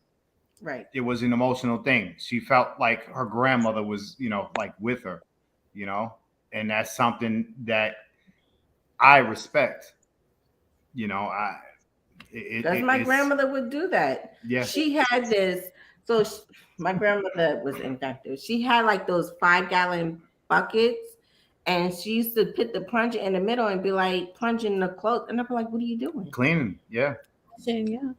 And then she just throw it at me like, "Hang this up." Like, that's it. You don't want to wring it out first. You don't want to get that. You smell water good. out. You be walking around smelling like right. But like certain things like that, I know how to do. It's not a problem if my washer or dryer goes down because I know what to do.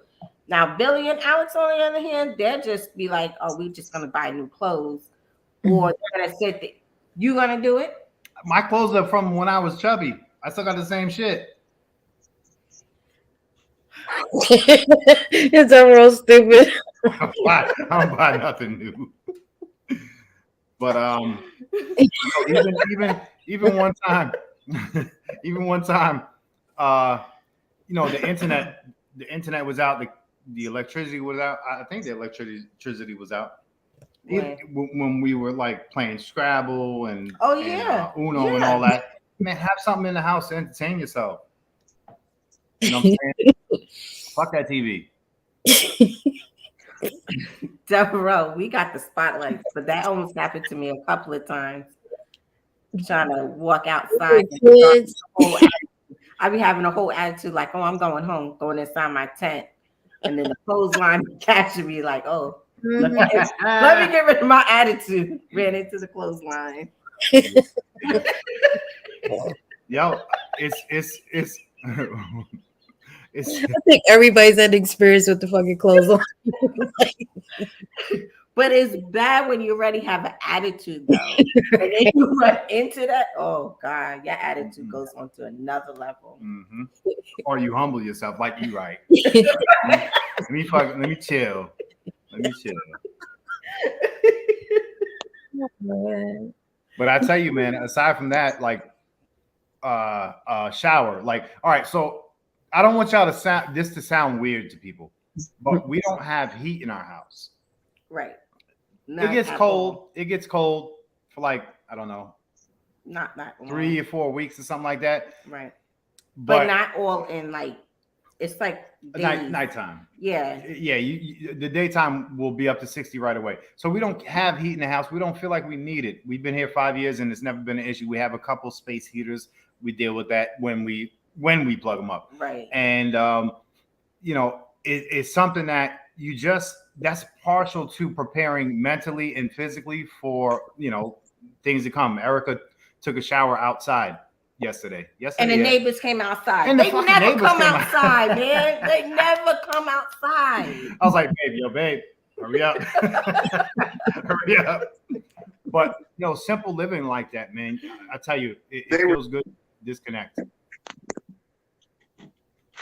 Trying to get a peek. He does that every now and again. They sent over oranges, though. We got they 2 big bags of oranges. He gave it to me. He was like, no, who he gave it to? Alex. Yeah. This is for your mother. Get your ass. That's your father. Stop it. Peeping Tom. She doesn't use central air or heating system either. Right. So Billy, who is that?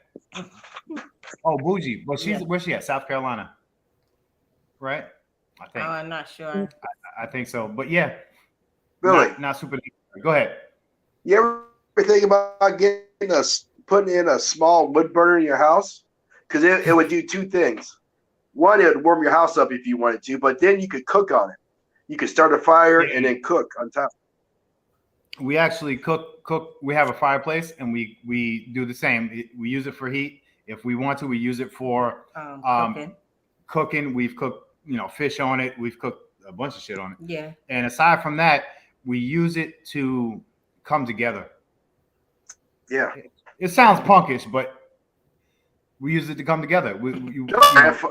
Visualize ourselves. Late at night. It's awesome. Yeah. Yeah.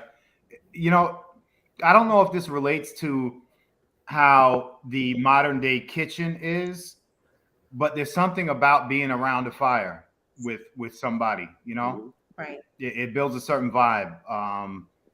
It's romantic. It's romantic, unless you got an 11-year-old throwing shit on the fire. But here's all right. Y'all gotta see me fucking the fire now. All right, so here's something that we do that's kind of preppish a little bit. Generally, anything that's cardboard or box, I'm talking about cereal, frozen pizza packs, everything. It don't matter. We keep it. And we have a room that's probably halfway built to the ceiling in the back, in the dog room or whatever. Right. All boxes. And we burn these boxes in the wintertime. And so I make a chimney out of every box. Y'all gotta see how it works. This shit is crazy. If you take a box and you put it into a chimney, it produces the wildest, strongest fire, even loud. It's just amazing. And either way, I got my own issues, y'all. I'm sorry, but I'm a fucking pyromaniac. But I showed you how to do that. You didn't show me nothing. Yeah. You don't get any chemical feedback from the cardboard? Nothing? No. Nah, if you have a flue system, I think we had puff back twice. I think once when we first moved in.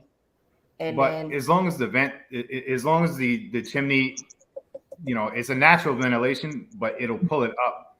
Okay, cool. But there's been a time or two where it came back into the house, but that's just like the direction of the wind or something. I think that was just because the bird nest or something.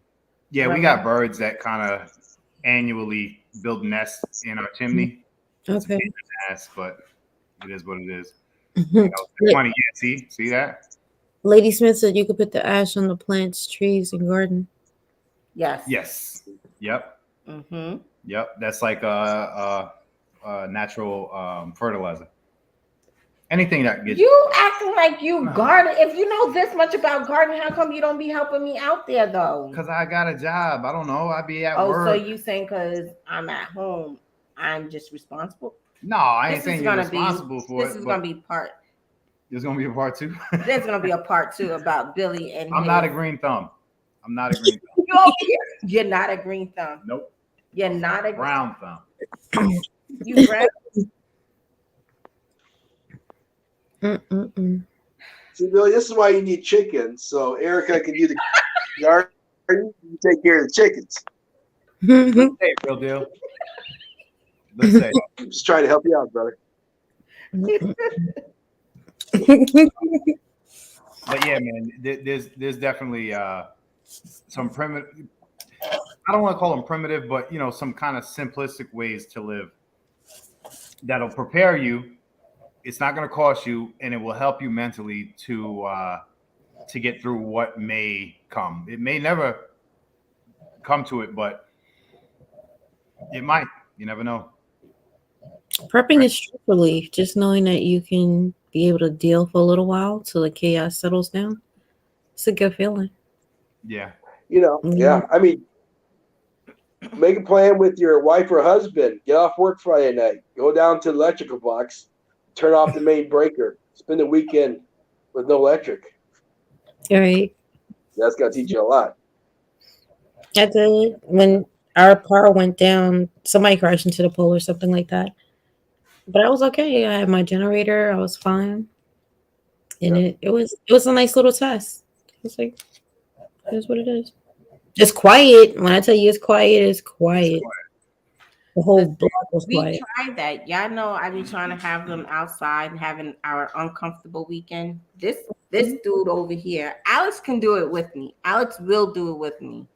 Straight up. But this bougie's in something over here, absolutely not. If he can't get on his YouTube, if he can't get on Instagram, if he can't make a post. I'm in here learning from the community, sweetie. I'm learning. That's what we That's so what- that's learn what I'm doing. outside because we have a solar pack. Why can't you learn outside? If you could charge your phone off this solar pack, Babe, it's the topic is takers.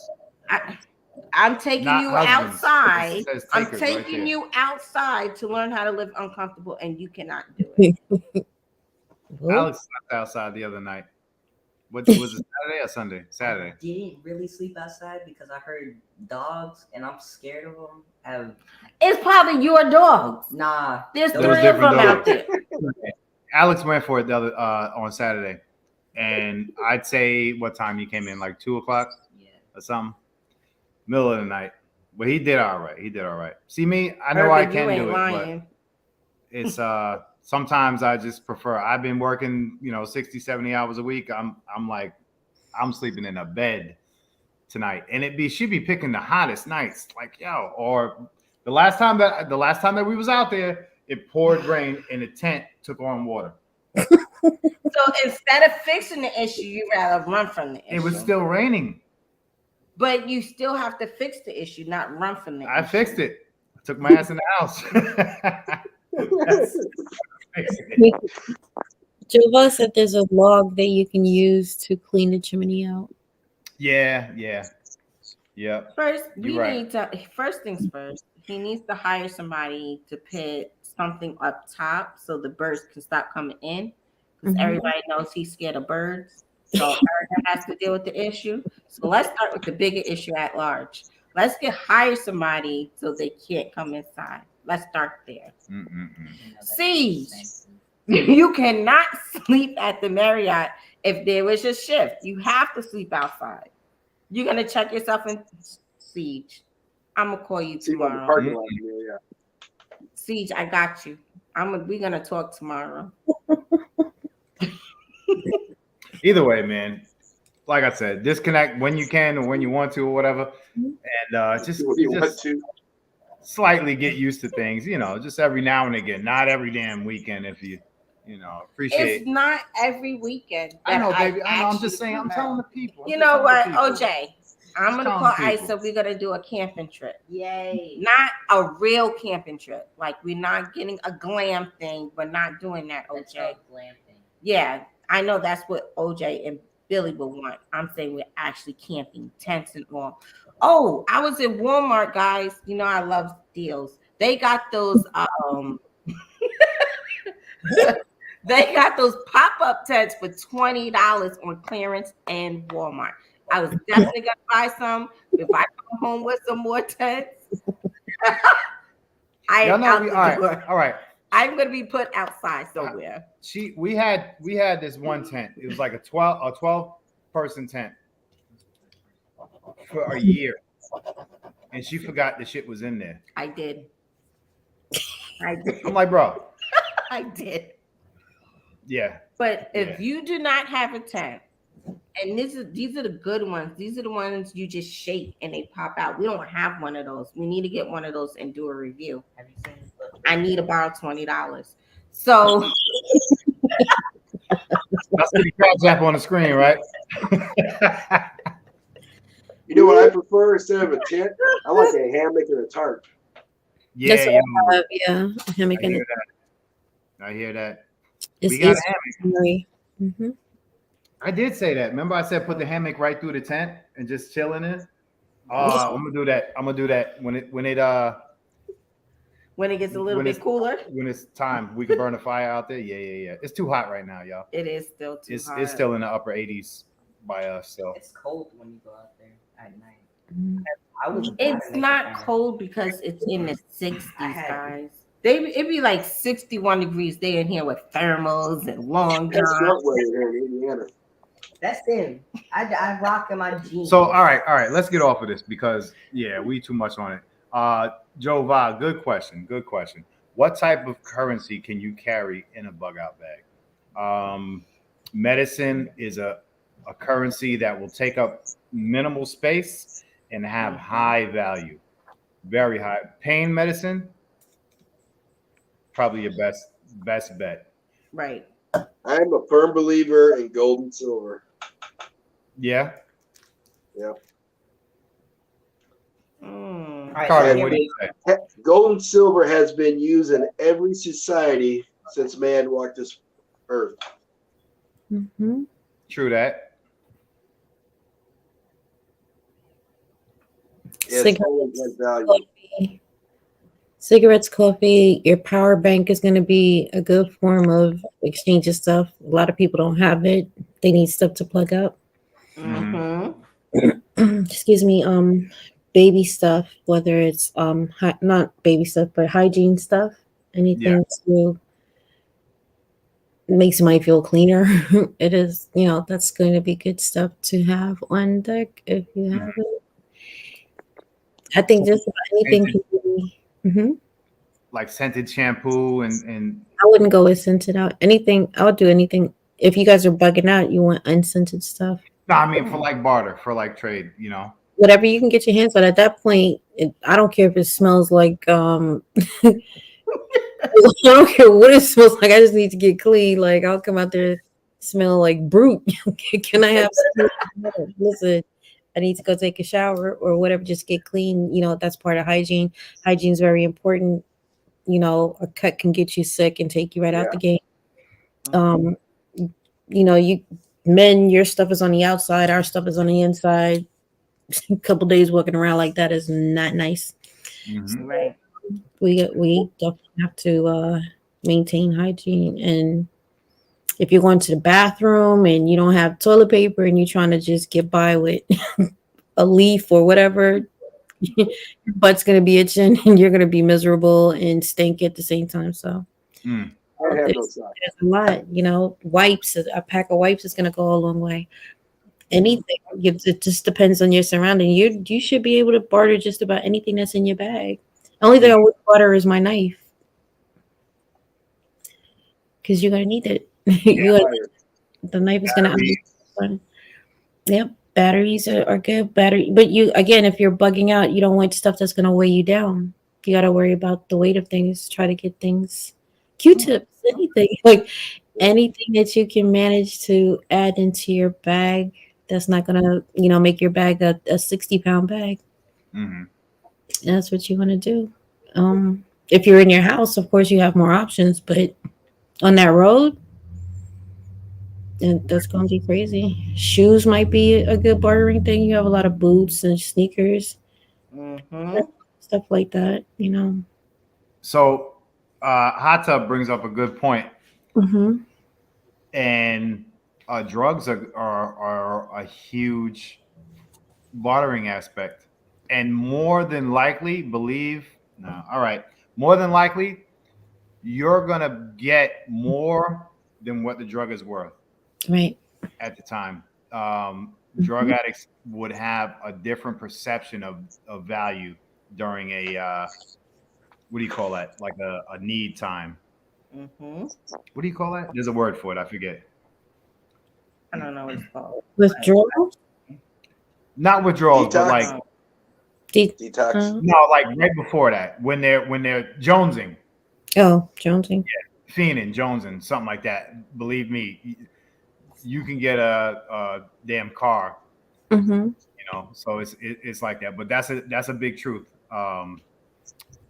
Drugs of all types, all kinds, are going to be in high demand. High demand. That's another part of shift Since that you're dealing with. Not. I get with you. Mm-hmm. Since you're on the drugs and stuff, there's only one drug that you can die from detoxing. You know what that is? Love. Alcohol. Broken heart. If you're detoxing off of alcohol, you can die from detoxing off of alcohol. Like Wow. cold turkey. Yeah. Your body will break down. Your body could break down and start shutting down and quit working on you. Yeah. Well, are there other dependent drugs? Even though I kind of hear sometimes like children are born addicted, so they have to wean them off of certain drugs, methamphetamines and all that. There are a lot of other drugs that might not put you in the grave right away, but are going to hurt you. Well, yeah. Like, one of the worst people to detox is heroin addicts, because what heroin does, so your joints make a solution that lubricates your joints. And when you shoot heroin, your body says, oh, you're already getting that. I don't need to make it anymore. And so when you detox off of heroin, your body no longer makes that chemical to lubricate your joints. So that's why when people detox off of heroin, they complain about being hurt. They're hurting and their bones are rubbing, and because their body ain't making that anymore. And it takes a long time for the body to realize it has to start producing that again. Hey, let me say this real quick. I had a conversation with somebody a couple hours ago about learning, and within the community, there's so many fucking things, little things that we learn. I am 43 years old, and that is the first time I come to understand why they say that. Right. Yeah. Yo, that's amazing. I never knew that. Mm-hmm. But yeah, man. Shout out to the community for teaching each other constantly, nonstop. Look at K-12, that drug. People had like superhuman powers on that. Right. Really out of their mind. Can you imagine what the detox process is for that? And that's what you're gonna deal with. Those people were like, did you ever see the video when the guy got to the bus and he cracked the window sill with his head? Yeah, and then the bus. The bus, like the MTA bus. He chill with just his head. And then the other one was running top speed next to a car, butt naked. And they're like, how did this guy run this fast? But he was on K-12. That's what you're going to be dealing with. A lot of people not going to be able to deal with it mentally. Mm-hmm. Right. Those things. Yep. And they live on the streets. A lot of the streets. They know the streets better than you do. Mm-hmm. Now, That K12 is that the shit they were selling at the gas stations?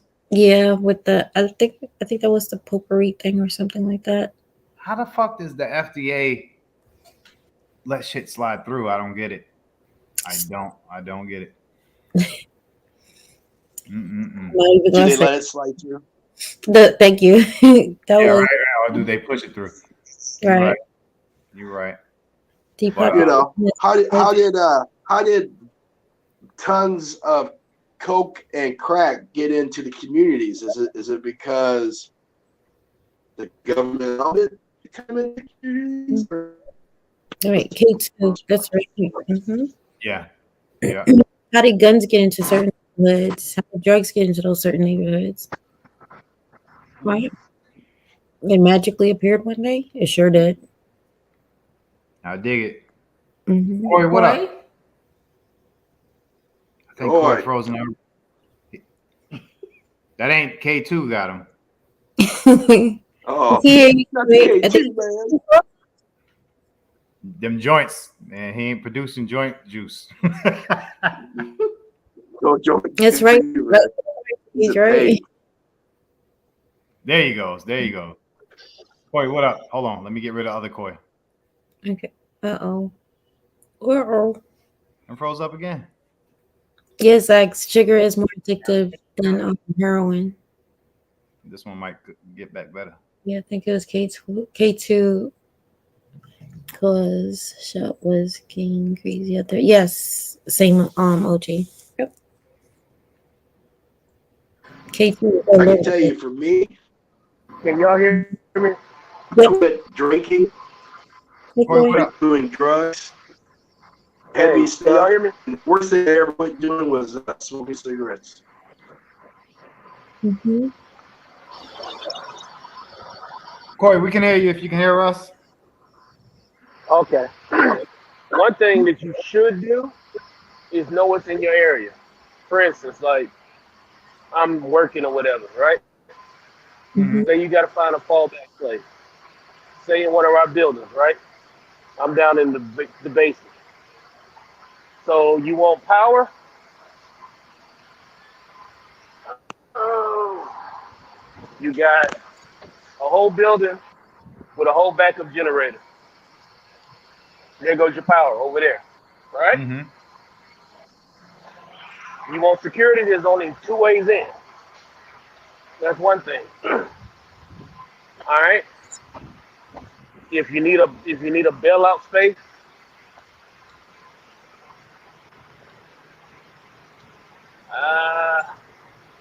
there you go. You see this run down there Yep. from end to end? It actually gives you street access that you can actually get out. All right. You see all this stuff running through here? Mm-hmm. Say you need to reload. That's lead. That's lead. That's lead. That's lead. That's lead. That's lead. And then you got a bunch of other copper and other kind of metals in here. Mm-hmm. So one thing you need to learn how to do is know what's in your area and what can you use in your area. Yep.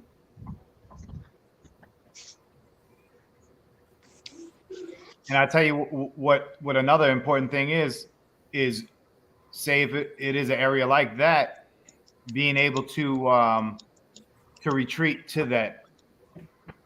Mm-hmm. And the thing about it is, no matter where you at, there's an area like that within about 5 to 10 miles of you. Yeah. Mm-hmm. That I can pretty much guarantee you. In the city, maybe every 2 to 3 miles. Yeah. But these are basically built-in bunkers because when we built these buildings years ago, they were all fallout shelters. Mm-hmm. And they're designed to, if everything else fails, the systems is supposed to run regardless. So we have, and then there's another room down on the other end that we got a room full of just backup batteries in case main power, generator, and then backup battery. And that generator has a well outside that's full of diesel that we run it off of when everything goes down. Mm-hmm. So, Dope. so you can learn all kind of weird little places that you can bug out to, that you can sustain yourself, and it's easy to defendable because That's I'm right. underground. That's right. Mhm. Jova, what up? Hey, Hey, what's Joe. up? Anyway, Going. I was Hey, I just just wanted to popping say, in because I was down in this vault, and I know how Carmen likes it. What are we talking about? It's like, oh, that's yeah. a great bug out spot. Hey, I just wanted to say one thing about your preps and everything else. I got a military background. Used to do a lot of walking and everything else out in the woods, going on nature hikes. So one of the things that a lot of people fail to realize is it's nice to have that stuff, but if you don't take it out and test it, make sure that your bag fits you, make sure that you're carrying the appropriate weight. Get out there and start walking over uneven terrain. Walking in the city, walking on concrete is a lot different than walking in the woods. You know, on city streets, you might be able to do 2 to 3 miles an hour. Um, Over rough and varied terrain, that time could get cut down to 1 mile an hour. Now, certain things you have to do is like orienteering or land nav. Make sure your boots fit or your shoes fit. You know, make sure you have the appropriate gear for the seasons, right? You know, we had several loadouts, if you want to call it that. That's actually what we called it. You have a winter loadout and a summer loadout. It doesn't do me any good to grab my winter bag in the summer because all I got is, you know, heavy stuff and heavy boots and stuff like that. As Erica was saying, some of this stuff is multi-use. Get some 550. 550 is great. Get some fishing line. Fishing line is great. Know how to start a fire. You know, know how to start a fire in the rain in the wintertime. Know how to build the lean-to. You know, because sometimes you don't want to go through and you know, shoot your wad all at once. You don't want to expend all of your stuff the first night. If that makes any sense. Make sure you get your clothes. You know, have a sewing kit. You know, because and then all this stuff about it's nice to take a shower and to wash your butt, but hey man, there's gonna be sometimes you might go a week, 2 weeks, a month without washing your ass, and that's just the facts. Take care of your feet. You know, if you don't have your feet, if your feet goes to crap, take care of your feet. Get some moleskin, Vaseline. Vaseline is wonderful. I put a comment in there about chapstick. You know, petroleum chapstick. You can use it to soothe your lips. You can use it for tick bites. You can use it to start fires. Yeah. You know, there's a lot of stuff out there. Look at some of the stuff that our ancestors did. Look at some of the stuff that the Indians did. You know, it's, you know, it's happening. We live in a world that is 3 days away from running out of food in the supermarkets. You know, I think the pandemic or whatever you want to call it just proved that. You know how to field dress an animal. I know Saturday we was playing around and everything else. I know Erica's not coming to the cookout, but you got a choice between, you know, eating and dying. You're going to make that choice to eat. If you look at like the Rhodesian Scylla Scouts, part of their training was they just dropped them off out in the boonies, and they literally survived on eating rats and stuff like that. You don't want to think about it, but you have to do it. Learn how to manage your water. You know, there's a lot of stuff. Start digging into these old military manuals. It seems outdated, but you know, low tech is the best tech. You can't jam it. You can't lose it. It's all everything that you can carry. You know, it's great. I used to walk with a 150-pound bag. I don't need all that stuff. You know, have a definite plan as to where you're going and how you're going to get there, and then have a backup to that. You know, you can do a lot. There's the only thing that can limit you is your imagination. You know, Eric and Billy, I think what you're doing is great. Get out there, get out of your comfort zone. You know, because it's great. You know, I got a 4,000 square foot house, got all this, got central air and heat. I can't change a fuse in there. I'm sitting down like, damn, I ain't got no lights. You know, how do you make fire to cook? Was Real Deal just peeing, bro? Was you not just peeing, bro? No, I was drinking Gatorade. No, man. I looked away. I was like, sorry, Joe. I'm listening. I put my tablet in my book bag and I took a sip of Gatorade. Threw me off. Joe Vaz hitting all the good points right now. And I mean, I think your guys' lives. I think your lives are solid. Real deal. I really admire what you're doing with your homestead. You know, that's awesome because you got a lot of dual use. You know, you can take the fertilizer from your chickens and everything else. You can spread that, and like you said, your food and your nutrients are great. You know, you have to get like calorie dense stuff. You know, what type of nutrition bars do you have? Because the fact of the matter is, you know, we've been out doing stuff. I don't have time to sit down and eat. It's a go bar. You know, um, like just remember during the Korean War, we dropped Tootsie Rolls mistakenly to the troops at the Chosun Reservoir. That did a lot for them.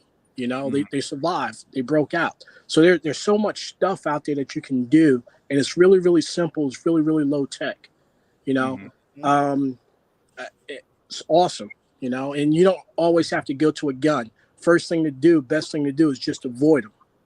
You know, lay low and avoid them, and then skirt them, go around them.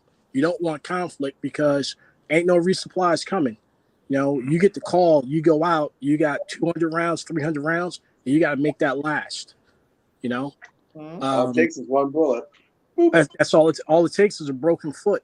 All it takes is a cut, as Carbon Q was saying. You know, you get sepsis and you get all that. If you can't treat a wound and dress a wound, you're gonna die. You know, the Iceman, the guy they found up in the Alps in Italy, they think he died of a broken leg because he couldn't go on. You know, something that we take for granted now. Know how to do sutures. I'm not saying be, you know, surgeon, but just know the basic stuff. Know how to apply pressure dressing. Know how to stop the bleed, clear the airway, just stuff like that. It goes a long way. Know the basics of treating a burn because you get guys with fire, you get guys going exploring stuff. You can get electrical burn, chemical burns, and good old fire burns. Yep, you can even get plant burns. Yeah. Wandering in the forest. Yeah. Also, you need to know what you're allergic to because it's great to go out there and pull some berries off a tree, and someone can have an allergic reaction to cyclosilidine, you know, the aspirin that's in tree bark. There's a lot of stuff that's out there, and it's awesome. I think you guys are doing a great job and everything else, man. Like, thank you. Really would like to meet some of you guys in person, or all of you guys in person. But you know, just keep that in mind. There's a lot of knowledge out there. There's a lot of things that you can do to get one step ahead. You know, and just remember, no plan survives initial contact, because that kick-ass bug-out bag you got, when it happens, it's going to be a mile away, 2 miles away. Now you have to make that choice. Do I go and get it, or do I suit up and take the field with what I got and pick it up along the way?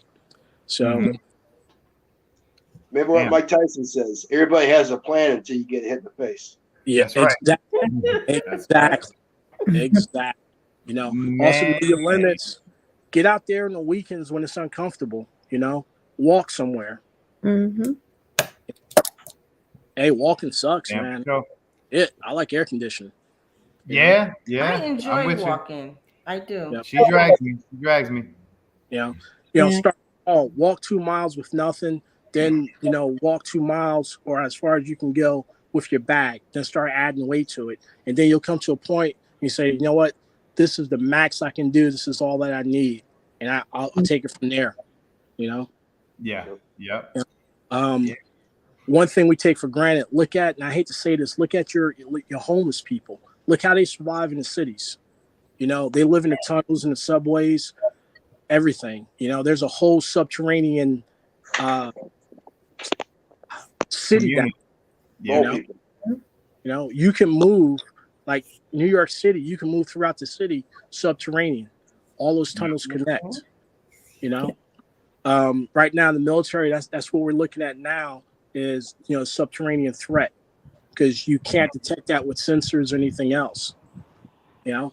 But hey, great live. Keep it up. Thank you, Joe. We appreciate it. On that note, real deal, we appreciate you too, fella. Carbon Q, young lady, we appreciate you. You're welcome. Man, that hour, I don't know if that hour helped or what? My allergies. We appreciate everybody for stopping through, man. Like I said, this community is a continuously educational, growing community. There's a lot of times and a lot of places that you're going to learn some very, very important, helpful things about living. And we appreciate everybody for taking a moment. Shout out to y'all that dropped them cash apps so we can keep continuing to do what we do on the content level. And we Maybe he'll buy me appreciate a that. space heater. No. I'm working on getting you that dryer. I'm just playing. Hey, No, we appreciate everybody. Shout out to y'all that came through on the later and I didn't get a chance to say what's up. Virginia Prepper, Boxing Titties. I see you there, brother. He changed it from titties to tighty. That still says titties, baby. It's always said the same thing. It's Either way. DD. Jag, what up? What up? Yo, shout out to everybody. Man. Shout out to y'all. I appreciate you. I'll Good talk. to see you, Jova. You showing out? What happened? I said it was good to see Jova. Yeah, he never Well, gets on it's no good to see you too. channel. I feel honored. Here's the thing. And Siege says, like, we know it's you, but we can't see you. So she said, how come we can't see him? So Hey, you guys, lucky it's you're work. hearing him. This is special. It's a work thing, you know. Yep, I'm I dig it. still sitting at work, so Yep. Don't worry about it. We good. We good. Hey, Silverback. And I want to throw this out there. You know how like we take classes for gun training and stuff? Mm-hmm. You know, there's classes for survival. Yeah. Yes. Like I took 2 classes from Dave Canterbury from Dual Survivors. Mm-hmm. I took basic surviving out in the wilderness, and I took survival trapping. So there's classes you can take where you go spend the weekend and learn a bunch of skills. And you can either take them physically or you can take them online. You can take them on sit on a lot of YouTube. Listen. I'm gonna say this, and I'm really gonna get out of here. I'm not gonna do no skilly shit and say I'm gonna get out of here 10 times. But Real Deal said something to me that stays with me. All of the stuff that he's gotten into, learned, and done, he's learned from YouTube. Absolutely. So that does not stop any one of us that take our time to watch YouTube every day, a couple times a week or whatever, from learning every time you get on there. Right. On that note, love y'all. Enjoy the night. Be safe. Tomorrow, go out and vote, and we'll talk to you guys on the next one. So sorry. Go ahead, Carvin. Vision. Some people learn differently. They learn hands-on. I think Vision and Triple Threat are having a bug out week. They're having a bug out weekend, I believe, in Ohio. Mm-hmm. They are. It's in Ohio. I forgot when they said it was. Yeah. But does she goes live tomorrow afternoon at 2? Tomorrow's Tuesday. Yes, she does. All right. So Yeah. we're looking to hear Yeah. from you on that. Tactical Turkeys tomorrow night, and I go live Wednesday at 4. Wednesday at 4. Till then, we'll see y'all later. Bye, everybody. Have a good night. Hold on, I was Peace. waiting for her to Hey, mate, but tomorrow on her show, I was saying, everybody tune in tomorrow, Triple Threat, 2:00, because we're gonna hear more about that. Right. Rick Ross, Gorilla, what up? All right, we'll talk to y'all later. All right. Peace. Bye-bye.